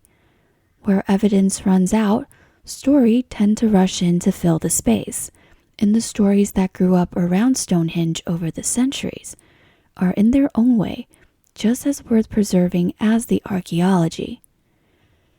The earliest surviving written account of the monument's origin comes from the 12th century Welsh cleric Geoffrey of Monmouth in his enormously influential and enormously unreliable book, The History of the Kings of Britain, completed around 1136. According to Geoffrey, the stones of Stonehenge were not originally British at all.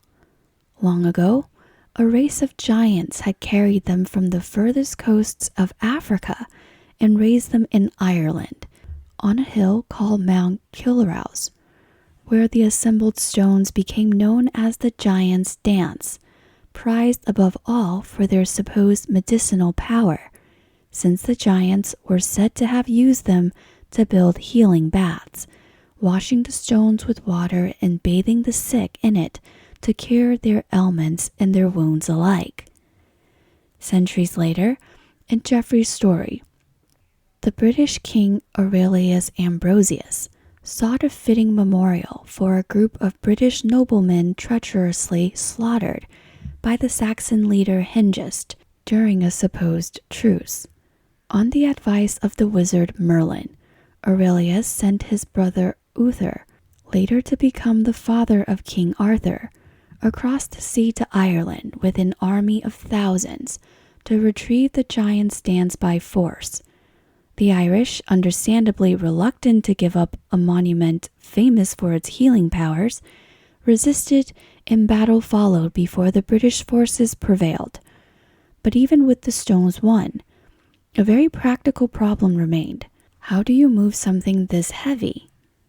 Merlin, so the story goes, succeeded where brute strength alone could not, using what Geoffrey vaguely calls his own particular arts and engines to dismantle the circle, transport it across the sea, and raise it again on Salisbury Plain, in precisely the arrangement it had held in Ireland, a monument, at last, to Britain's slain nobility. Aurelius himself was buried there upon his own death, not long after, followed in time by his brother Uther, and the story sets the stage tantalizingly for Arthur's own eventual burial in the same sacred circle, though the wounded king is instead carried off to the mythical Isle of Avalon and never seen again. It makes for a wonderful story, and it is almost entirely invention. Geoffrey of Monmouth's history mixes a small amount of genuine historical memory with an enormous quantity of pure literary imagination, and no serious historian treats it as a reliable record of actual events. And yet, buried inside the fantasy, sits one detail that is, in its own way, eerily suggestive. Geoffrey's insistence that Stonehenge's stones had been transported from far away, across the sea, by a people who valued them specifically for their healing power. Bear in mind that Geoffrey was writing in the 1130s, more than 800 years before any geologist had traced a single stone back to Wales, let alone Scotland, and centuries before anyone had proposed the healing sanctuary theory on archaeological ground. There is no reasonable way Geoffrey could have known any of the details we uncovered earlier tonight. And yet, whether by lucky guess, folk memory passed down in some garbled form across 4,000 years, or simple coincidence. His fantastical medieval legend landed remarkably close to two separate conclusions that would take modern science the better part of a millennium to actually prove. A second, more local strand of folklore grew up specifically around the heel stone, the solitary, unworked sarsen standing just outside the main circle, where the summer solstice sun rises. Its more colorful nickname, the Friar's Heel, comes from a tale that cannot be traced back further than the 17th century, but has been told and retold with small variations ever since. In most versions, the devil himself is said to have purchased the stones from an old woman somewhere in Ireland, wrapped them up, and carried them across the Salisbury Plain to build his own monument, losing one stone along the way into the River Avon, according to some tellings. Once his work was complete, and the circle stood finished, the devil, immensely pleased with himself, cried out that no one would ever be able to work out how the stones had come to stand there. A passing friar, who had been quietly watching the whole performance from a safe distance, could not resist calling back, "That's what you think." Enraged at being caught out, the devil snatched up the nearest stone and hurled it at the friar, striking him on the heel. The stone thudded into the earth, exactly where it landed, and has stood there, leaning ever since. The very stone we now call the heel stone, its name preserving in local memory the mark of the devil's furious failed throw. It is a charming story, and like most good folklore, it is doing quiet interpretive work underneath the charm. Notice what the tale actually explains, not why Stonehenge exists, but specifically why its origins are mysterious. Why even to the people telling this story centuries after the fact, nobody could say for certain how or why these particular stones came to stand in this particular field. The legend, in other words, is folklore's own honest acknowledgement of the very same not knowing that has occupied every chapter of tonight's episode. Even the people who lived beside Stonehenge for 1,000 years after its builders had died, close enough to touch the stones, to lean against them, to shelter livestock in their shadow, could offer no better explanation than the devil, a wrathful throw, and an unlucky friar's bruised heel. The mystery, it turns out, is not a modern problem. It is close to as old as the monument itself. Chapter 14. The Age of Antiquarians. By the early 17th century, educated opinion in England had largely moved past giants and wizards, but it had not moved very far past guesswork. The people who took up the question next were not archaeologists in any modern sense. The discipline did not yet exist, but a loose lineage of gentlemen scholars, physicians, and architects, each working with little more than careful observation, a measuring rope, and a great deal of confident speculation. The first serious attempt came in 1620, when King James I, passing through Wiltshire and struck by the sight of the stones, commanded his court architect, the great Inigo Jones, to investigate and report back on their origin. Jones, whose reputation rested on introducing the clean, classical lines of Italian Renaissance architecture to England, approached Stonehenge very much as an architect rather than an excavator. He measured its proportions, sketched its layout, and concluded, based largely on its circular geometry, in what he took to be traces of classical architectural order in the arrangement of its stones, that it could not possibly be the work of ancient Britons, whom he regarded, in the prejudiced language typical of his era, as far too primitive to have conceived of anything so sophisticated. His verdict was that Stonehenge must be Roman, a temple dedicated to Calus, the Roman sky god, built in a rough approximation of what architectural theorists called the Tucson order. Jones died in 1652 without ever publishing his findings, and it was left to his former assistant, John Webb, who compiled Jones's scattered notes into a book released in 1655 under the master's name. It is, by any modern measure, entirely wrong. The Romans would not set foot in Britain for another 2,500 years after Stonehenge's earliest phase was already complete. But it stands as the first attempt to apply anything resembling systematic architectural analysis to the monument, and it opened a public debate about Stonehenge's origin that has, in one form or another, never really closed since. A very different kind of investigator arrived a few decades later, in the person of John Aubrey, a Wiltshire-born antiquarian, naturalist, and inveterate collector of curious facts about the world, who is remembered today at least as much for his gossipy, wonderfully candid biographical sketches of his famous contemporaries as for his archaeological fieldwork. Aubrey's connection to prehistoric monuments began almost by accident in January of 1649, when out hunting on the Wiltshire Downs, he stumbled across the vast and then largely unrecognized stone circle at Avebury, nearly 20 miles from Stonehenge, and as it turned out, considerably larger, a discovery that so delighted King Charles II when Aubrey later showed it to him that the king personally requested Aubrey undertake a proper survey of it.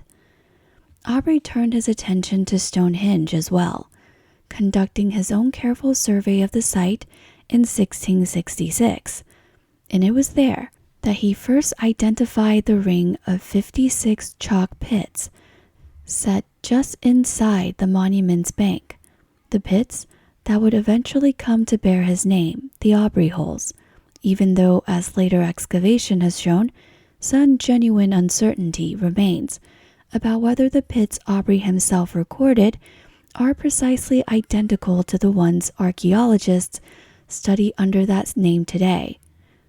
Aubrey was also the first serious scholar to propose, based largely on classical descriptions of ancient Celtic priesthoods, that Stonehenge might have been the work of the Druids, a theory that would prove enormously, and as it turns out mistakenly, influential in the centuries that followed.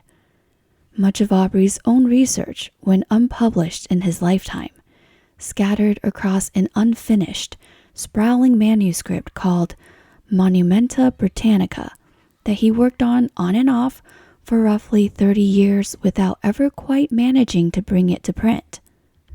It was a later scholar, working from Aubrey's foundation, who did more than anyone else to fix the Druid theory permanently in the popular imagination.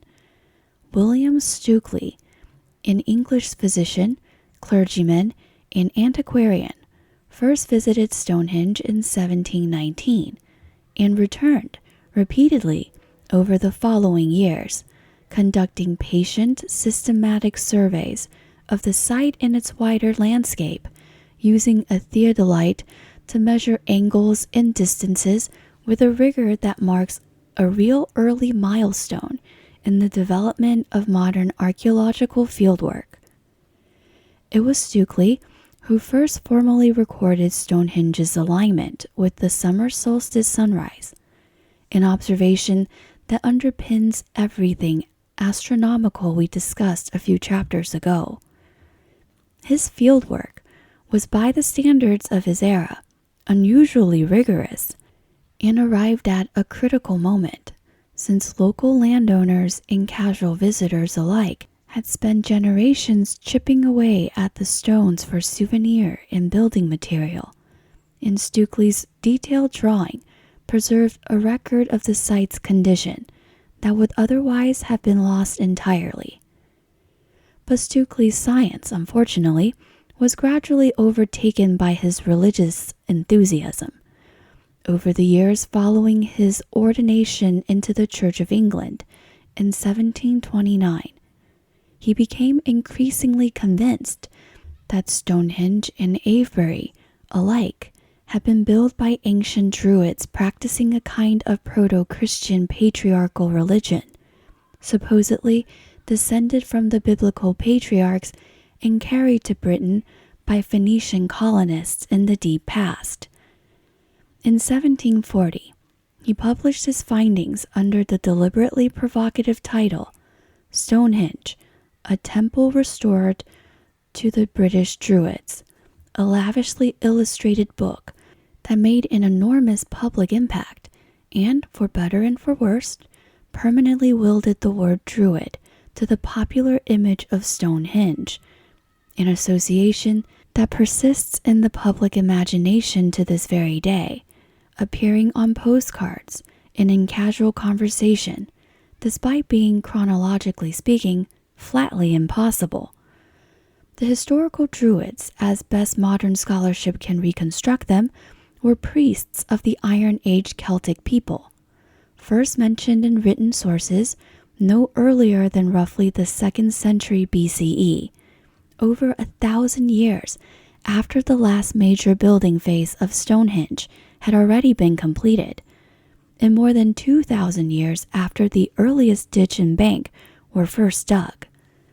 Whatever the truth of Stonehenge's original purpose, we can say with real confidence that it had absolutely nothing to do with the Druids Stukely imagined worshipping there.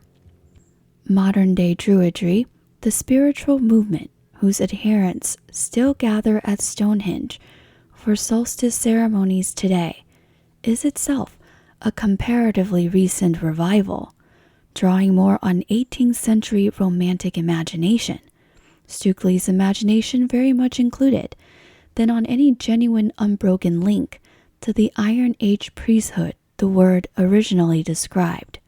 One further, rather more unexpected figure belongs in the same chapter of curious investigators, Charles Darwin, who is remembered by history for a great many things, none of which are usually Stonehenge. Late in his life, while researching what would become his final book, published in 1881 under the memorably specific title, The Formation of Vegetable Mold Through the Action of Worms, Darwin grew fascinated by the surprisingly powerful geological work performed by ordinary earthworms, how their ceaseless burrowing and casting gradually buried objects left on the surface of the ground, a process now known to soil scientists as bioturbation.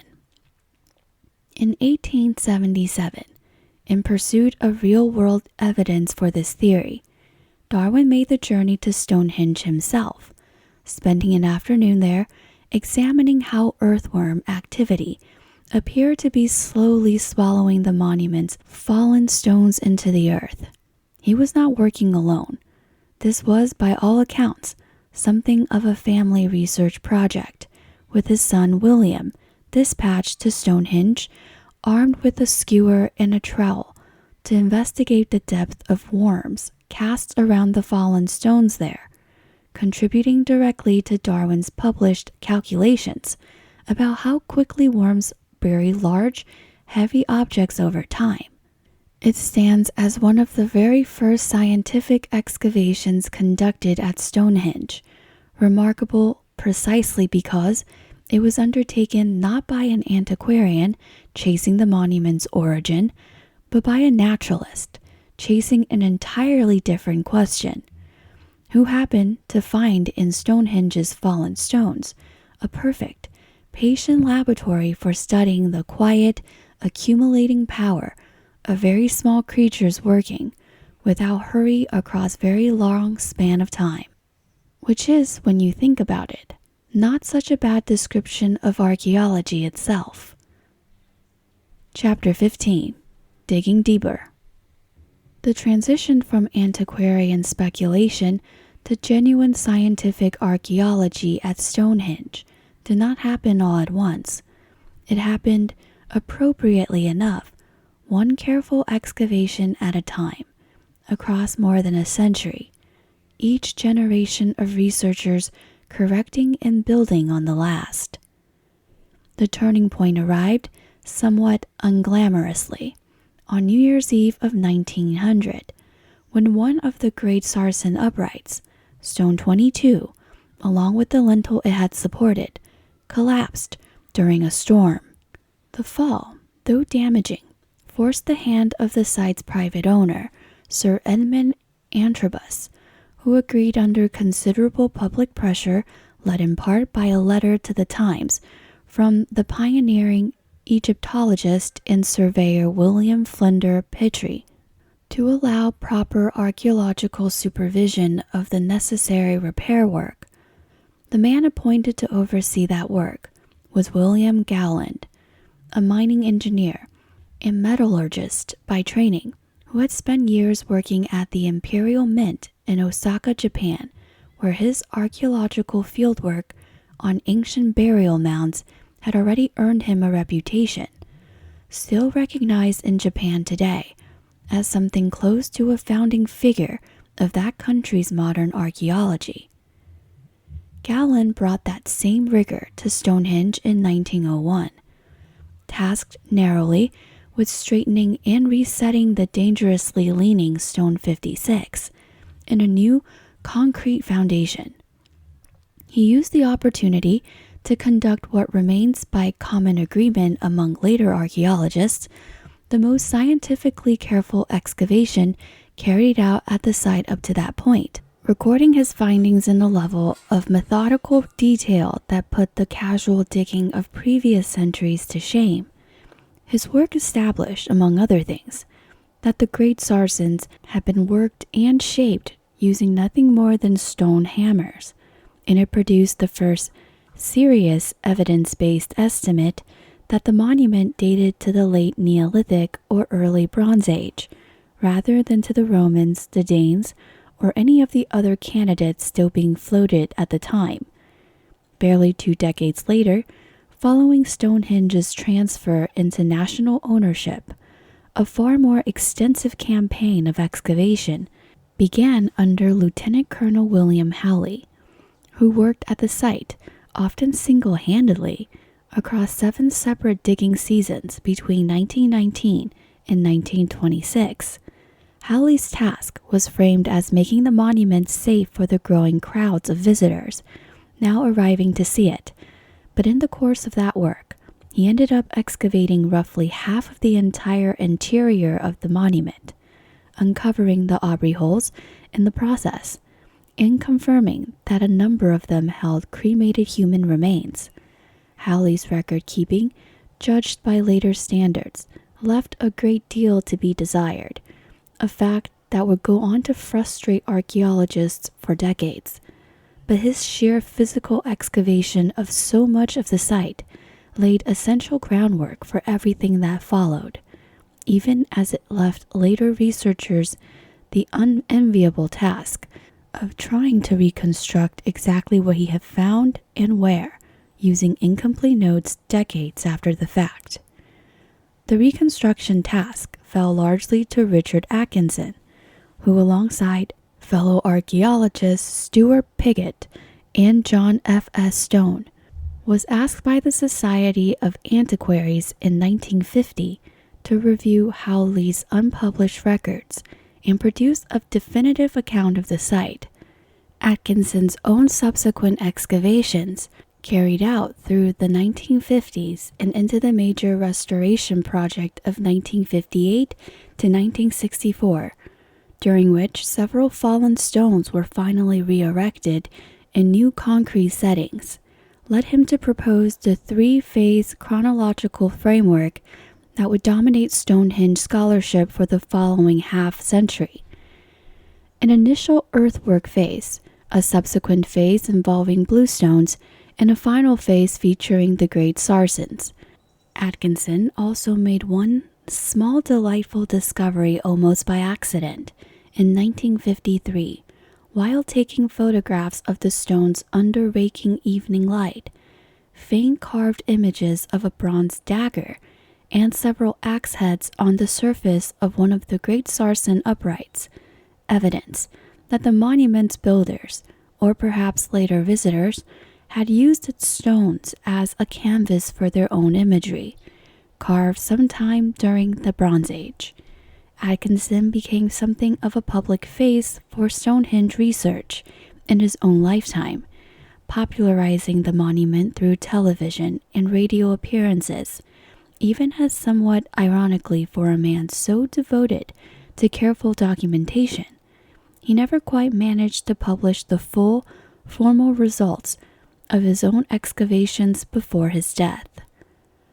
That gap was substantially filled by a monumental 1995 English heritage publication, compiling and reanalyzing decades of unpublished excavation records, including Howley's, Atkinson's, and others, into a single coherent chronological framework, refined further by the advent of radiocarbon dating on preserved antler picks and other organic material discovered from the ditches, along with a newer technique called optically stimulated luminescence dating, which measures how long burial mineral grains have sat undisturbed in darkness, and has proven especially useful for dating the specific moment a stone hole or pit was originally dug and filled. Since 2003, the most influential figure in Stonehenge research has almost certainly been Mike Parker Pearson, whose name has appeared throughout nearly every chapter of tonight's episode. As director of the Stonehenge Riverside Project and its various successor investigations, Parker Pearson has led or contributed to nearly every major discovery of the past 2 decades: the excavation of the Priscilli Bluestone quarries, the identification and subsequent reassessment of Almon, the detailed excavation of Durrington Walls and its surrounding settlement, the strontium isotope work linking early Stonehenge burials to Wales, and the collaborative research that eventually traced the altar stone all the way to Scotland. It is fair to say that more of what we actually understand about Stonehenge today traces back, in one way or another, to work either led by or closely connected to Parker Pearson's decades-long research program than to any other single source. A reminder that the modern study of Stonehenge, for all its remaining mysteries, has become a thoroughly collaborative, cumulative scientific enterprise built patiently on the careful record-keeping of Galland, the extensive, if imperfect digging of Howley, and the synthesizing framework of Atkinson, each generation quite literally standing on the shoulders and in the very same post holes of the one before it. Chapter 16. Stonehenge in Our Time. Our story now brings us into the modern era, and it opens fittingly for a monument so full of surprises, with one of the more unlikely episodes in Stonehenge's entire 4,000-year history, the day it was sold at auction.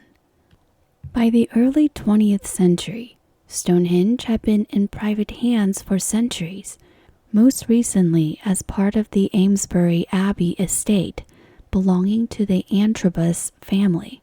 When the heir to the Antrobus baronetcy was killed early in the First World War, and the baronet himself died not long after, the family estate was broken up and put up for sale.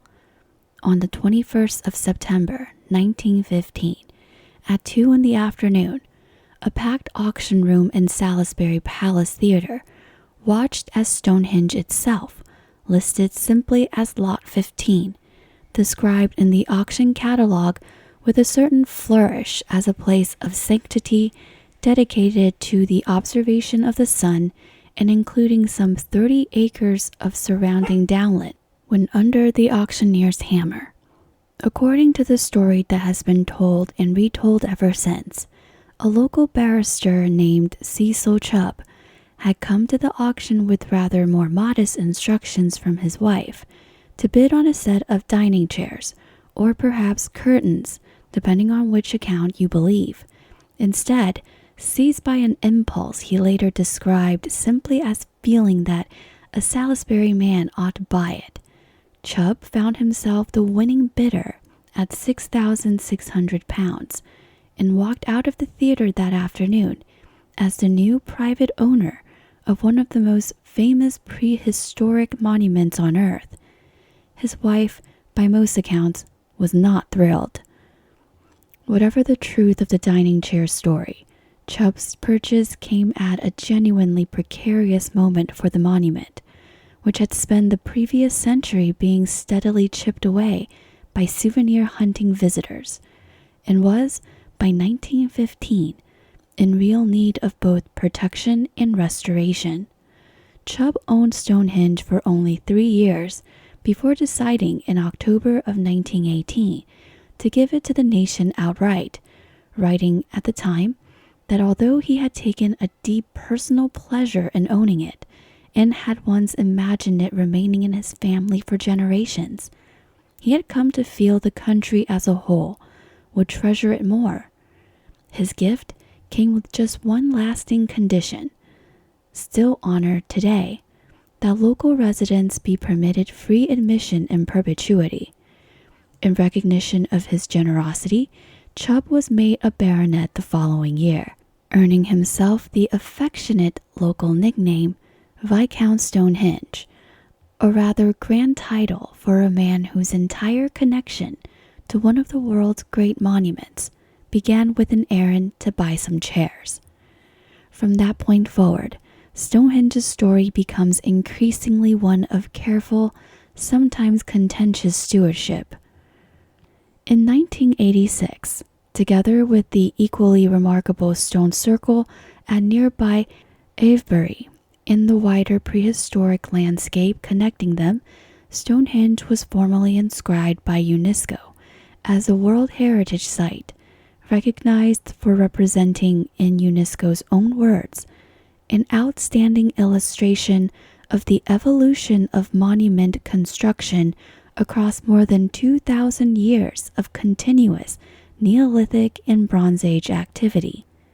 Today, the site is owned by the Crown Estate and managed day-to-day by English Heritage, with the surrounding farmland and downland cared for by the National Trust, and it draws well over 1 million visitors every year. Managing that stewardship has not always been simple, and no issue has proven more persistently thorny than the presence of modern roads running directly through this ancient landscape.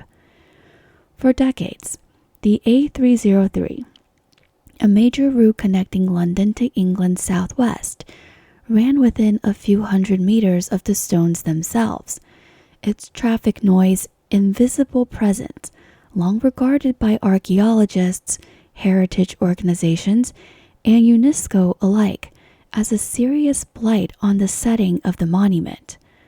Proposals for some kind of tunnel to remove the road from view stretch back more than 2 decades, gaining serious momentum in 2014, when the government committed funding to a bored tunnel scheme. What followed was thoroughly tangled 2-decade saga of planning approvals, legal challenges, and reversals.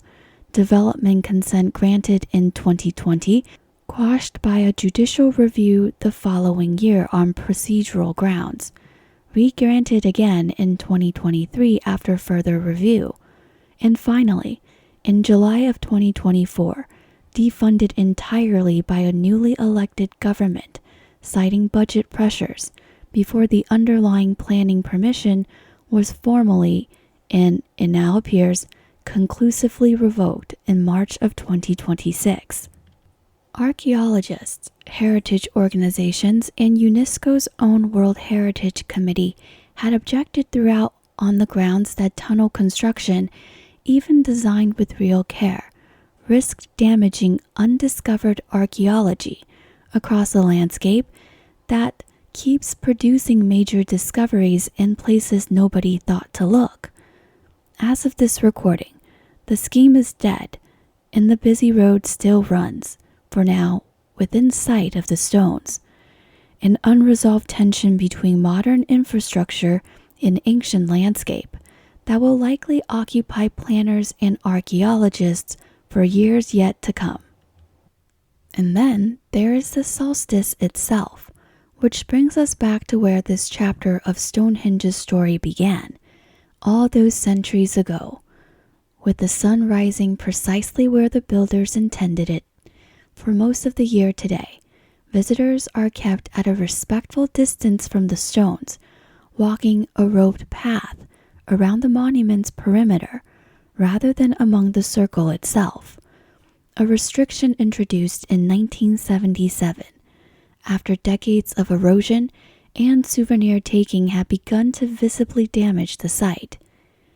But English Heritage makes a deliberate exception several times a year, at the summer and winter solstice, and the spring and autumn equinoxes, opening the stones for what is known as managed open access, when visitors are permitted to walk right up among the great sarsen and bluestones, just as their ancient builders once did. The summer solstice gathering in particular has become a genuine modern phenomenon, drawing crowds estimated at 20 to 25,000 people to stand in the pre-dawn darkness each June, many of them members of modern Druid orders and contemporary pagan communities. Spiritual traditions that, however creatively they draw on the imagined Druids of Stukely's 18th century imagination, represent a real, living, and officially welcomed continuation of human ceremony at this site.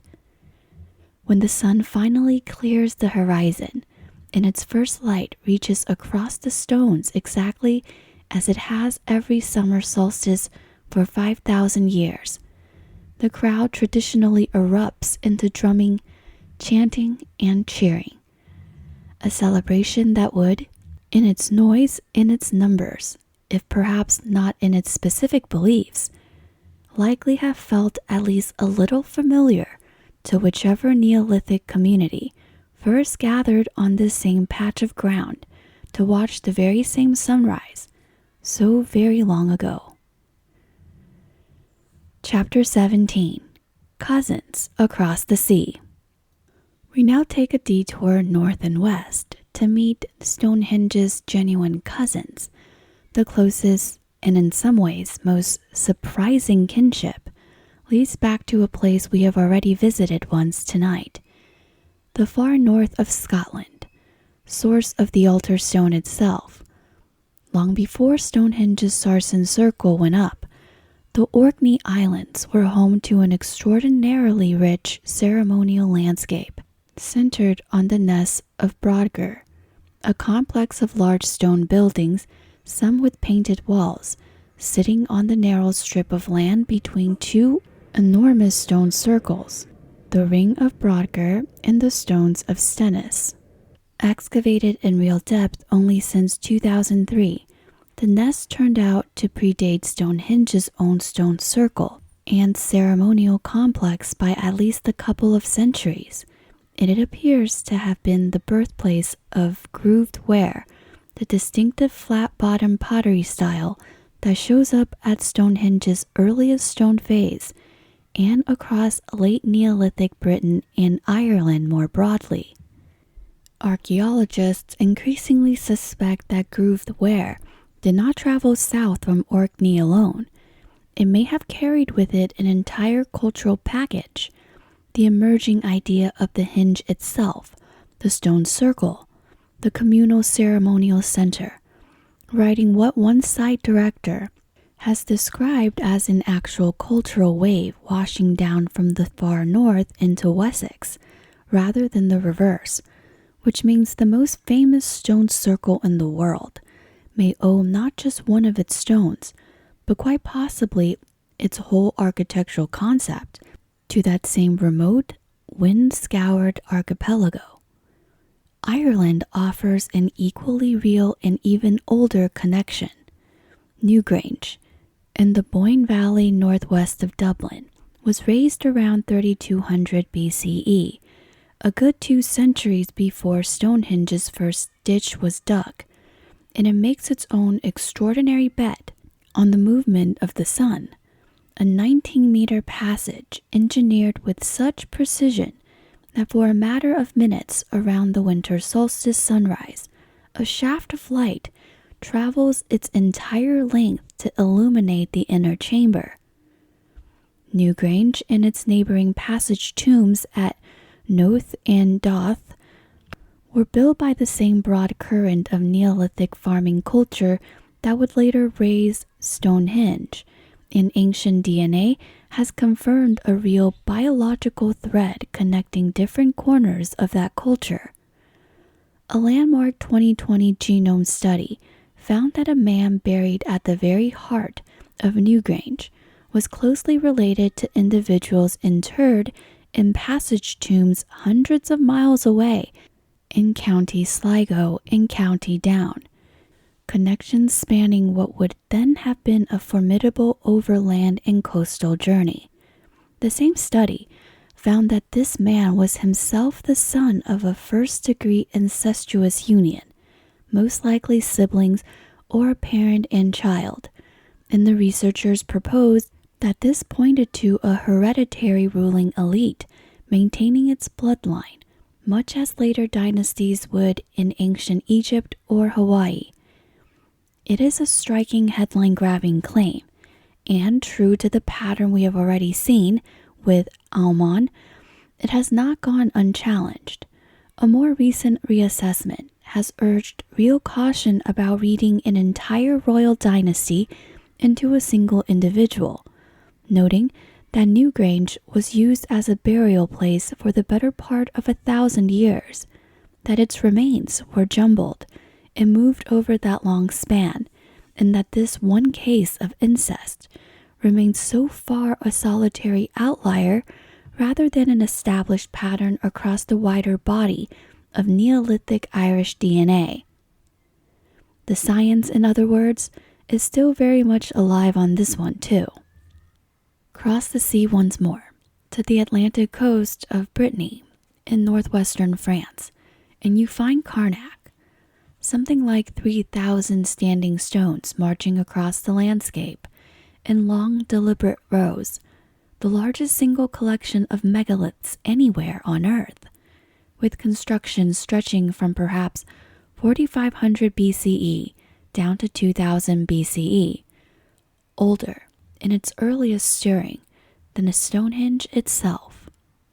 Carnac belongs to the same broad Atlantic-facing Neolithic farming world, and it is every bit as stubbornly unexplained.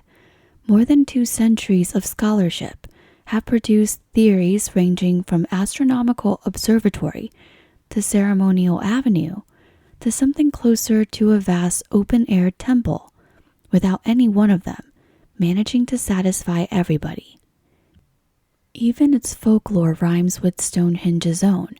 Local legend blames the rows of stones on Merlin, who is said to have turned pursuing legions of Roman soldiers to stone on this very stretch of coast, a 500-mile echo of the same wizard Geoffrey of Monmouth sent to fetch the giant's dance from Ireland.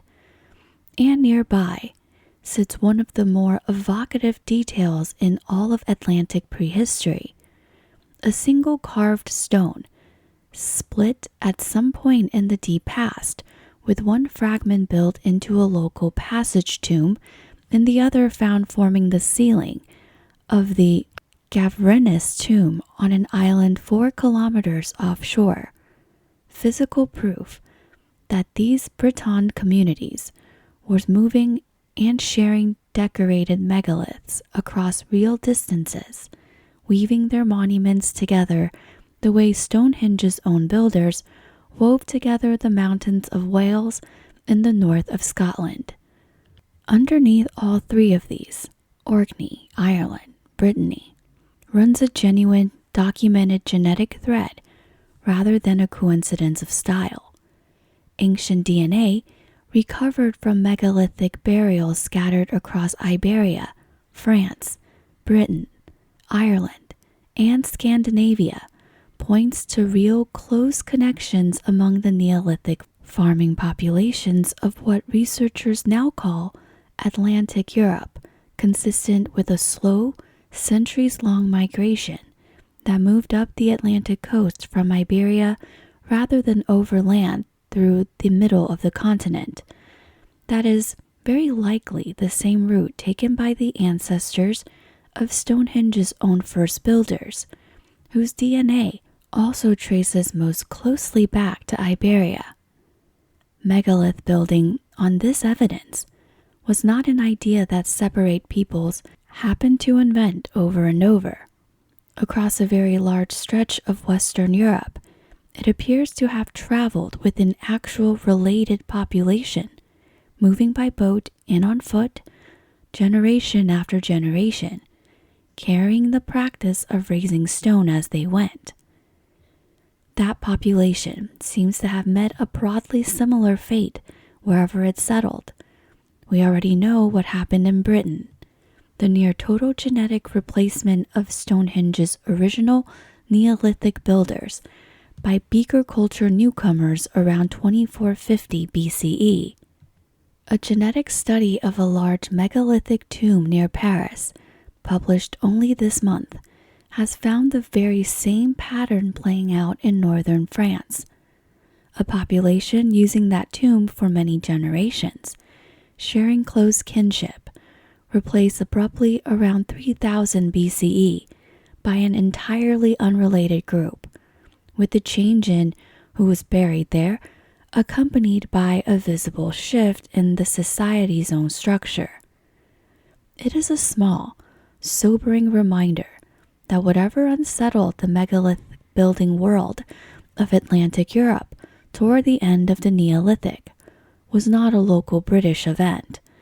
It appears to have moved through this entire connected world of cousins on both sides of the sea within the same few centuries, bring the age of megalith building across the whole of the Atlantic facade, slowly and almost simultaneously, to a close. Chapter 19. Lights over the stones.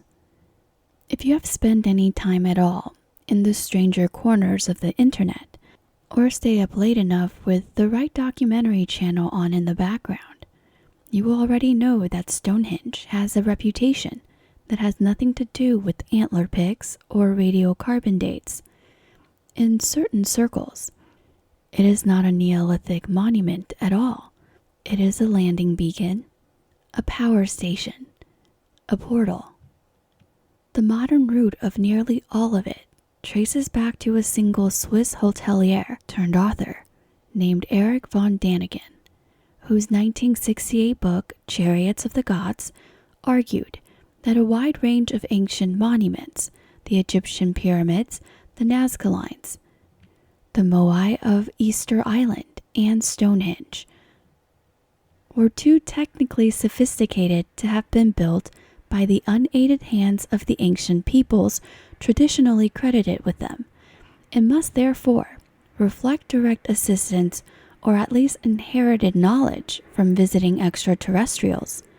Von Däniken, who died this past January at the age of 90, sold tens of millions of copies of Chariot of the Gods and its many sequels, and effectively invented what is now called the ancient astronaut hypothesis, the idea that a technologically advanced species from elsewhere visited early Earth and was subsequently remembered in garbled form as the gods and sky beings of humanity's oldest religions. Applied to Stonehenge specifically, the theory has taken a few different shapes over the decades. That the site functioned as some kind of astronomical observatory built with off-world guidance, or in its more dramatic tellings, that it served as a literal landing marker for spacecrafts, its concentric rings visible and legible from the air, in a way they never quite are from the ground. Von Daniken's entire argument rests on a single load-bearing assumption, that Neolithic and early Bronze Age people, working only with antler, wood, stone, and rope, simply could not have quarried, moved, dressed, and erected these stones on their own. The claim has had real staying power in popular media.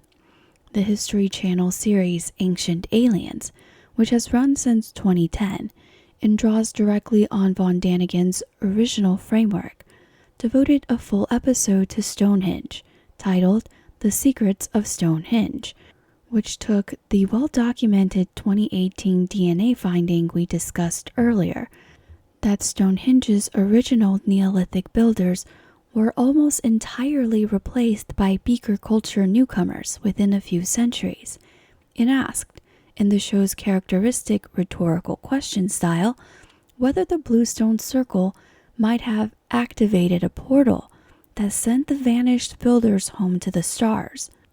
Then there are the sightings themselves.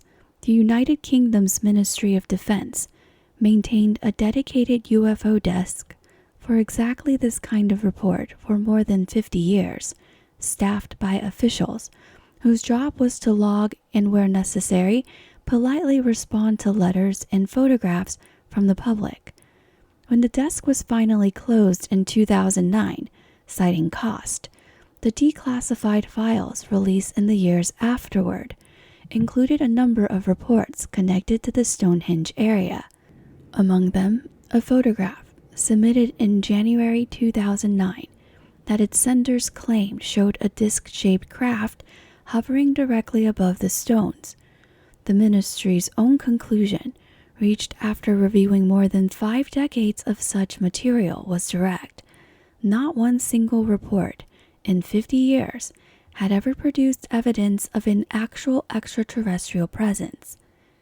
Historian David Clark, who studied the release files in detail, found a great many earnest people photographing an odd orange light in the night sky and dialing the hotline in real excitement, and noted that one of the more mundane and more likely explanations for a genuine spike in reports during this period was the rising popularity of releasing Chinese paper lanterns at weddings. The most famous Stonehenge UFO incident in American paranormal literature has nothing whatsoever to do with the monument in Wiltshire.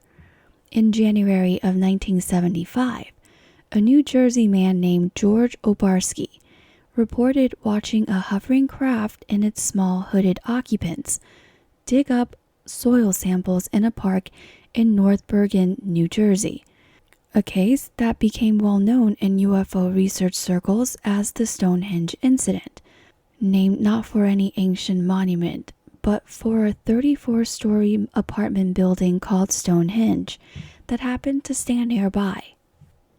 Even an unrelated apartment complex borrows enough mystique from that one word to anchor its own entirely separate legend. Closer to the real Stonehenge, the phenomenon most tightly bound up with UFO lore is not lights in the sky at all, but patterns pressed into the wheat fields surrounding it.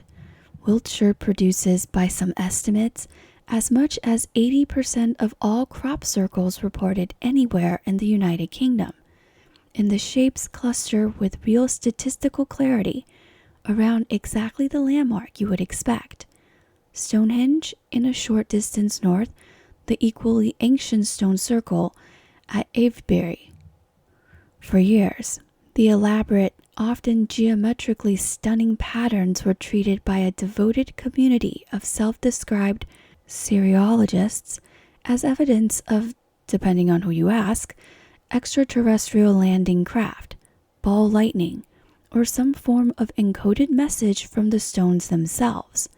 Then, in September of 1991, 2 retirees from Southampton named Doug Bauer and Dave Corley walked into the offices of a British tabloid and confessed that they had started the entire modern phenomenon back in 1978 over drinks using nothing more than wooden plank, a length of rope, and a wire-strung baseball cap to keep their lines straight, and then demonstrated the technique for journalists.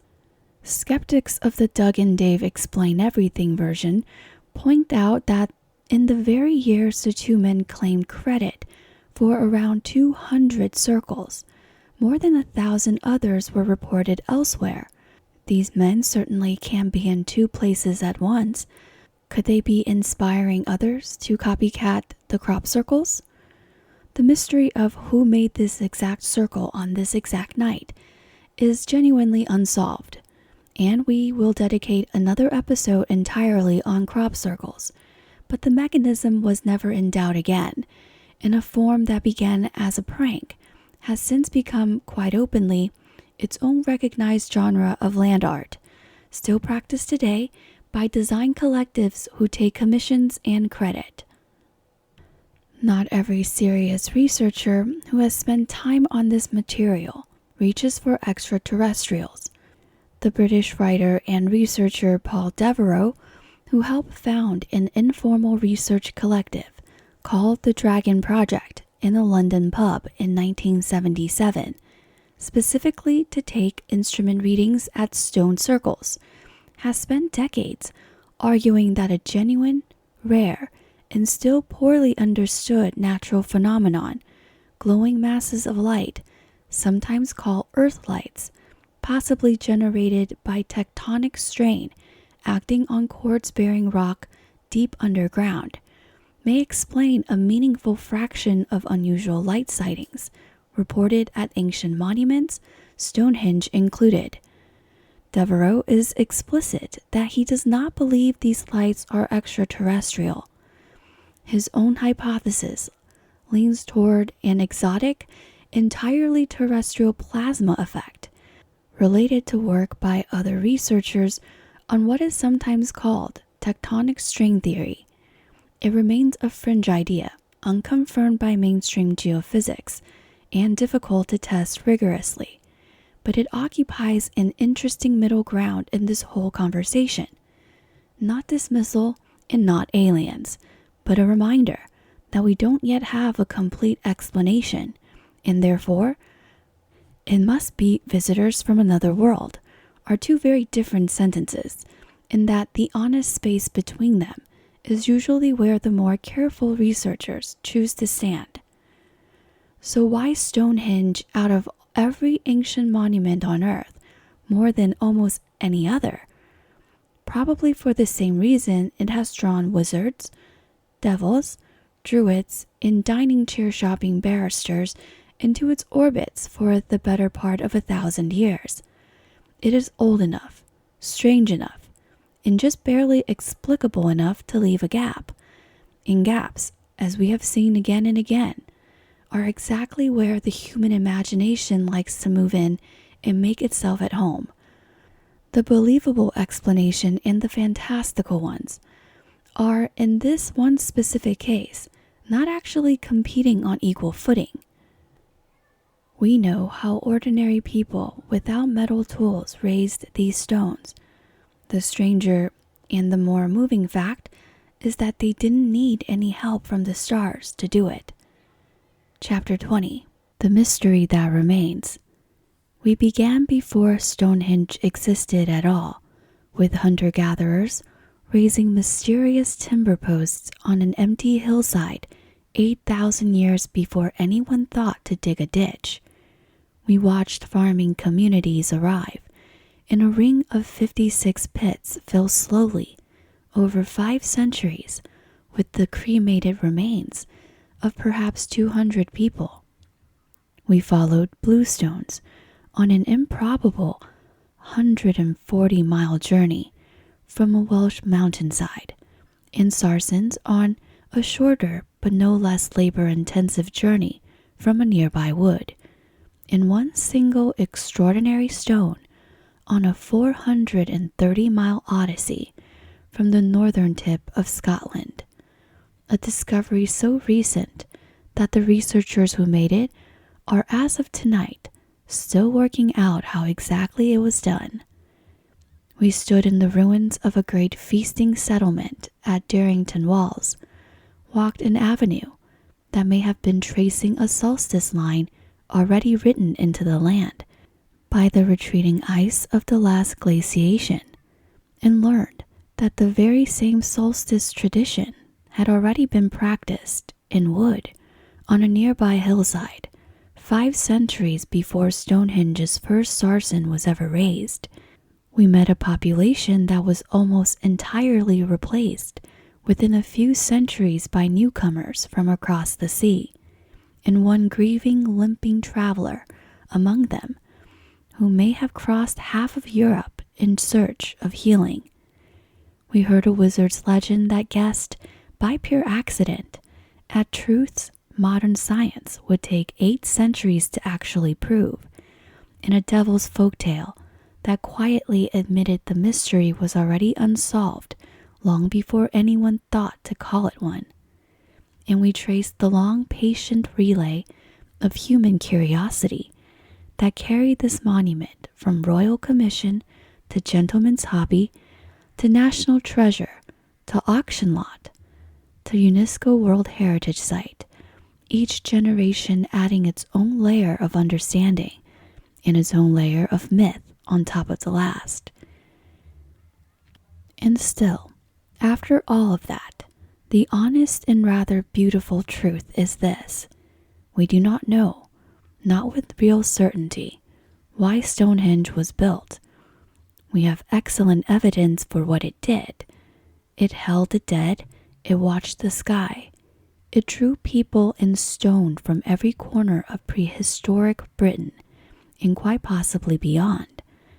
We have thoughtful, well-argued theories for what it may have meant: ancestral monument, healing sanctuary, unifying symbol, functioning calendar, quite possibly several of these things at once, layered across 15 centuries in shifting hands and population.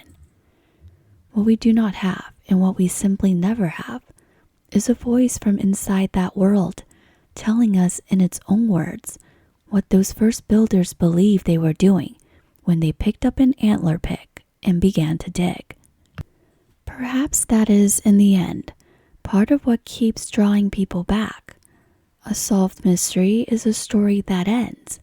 Stonehenge, remarkably, is still being written, not by novelists or filmmakers, but by geologists tracing zircon crystals, archaeologists reading the ground beneath a housing development in a quiet English village, and researchers halfway across the world in Australia, discovering that the physics of radioactive decay insist, whether it feels believable or not, that one particular stone really did travel the length of Britain to stand at the center of this circle. Every few years, sometimes every few months, the ground gives up something new, and the story shifts slightly, and everyone who thought they understood the monument has to sit, once again, with the possibility that they did not understand it quite as well as they believed.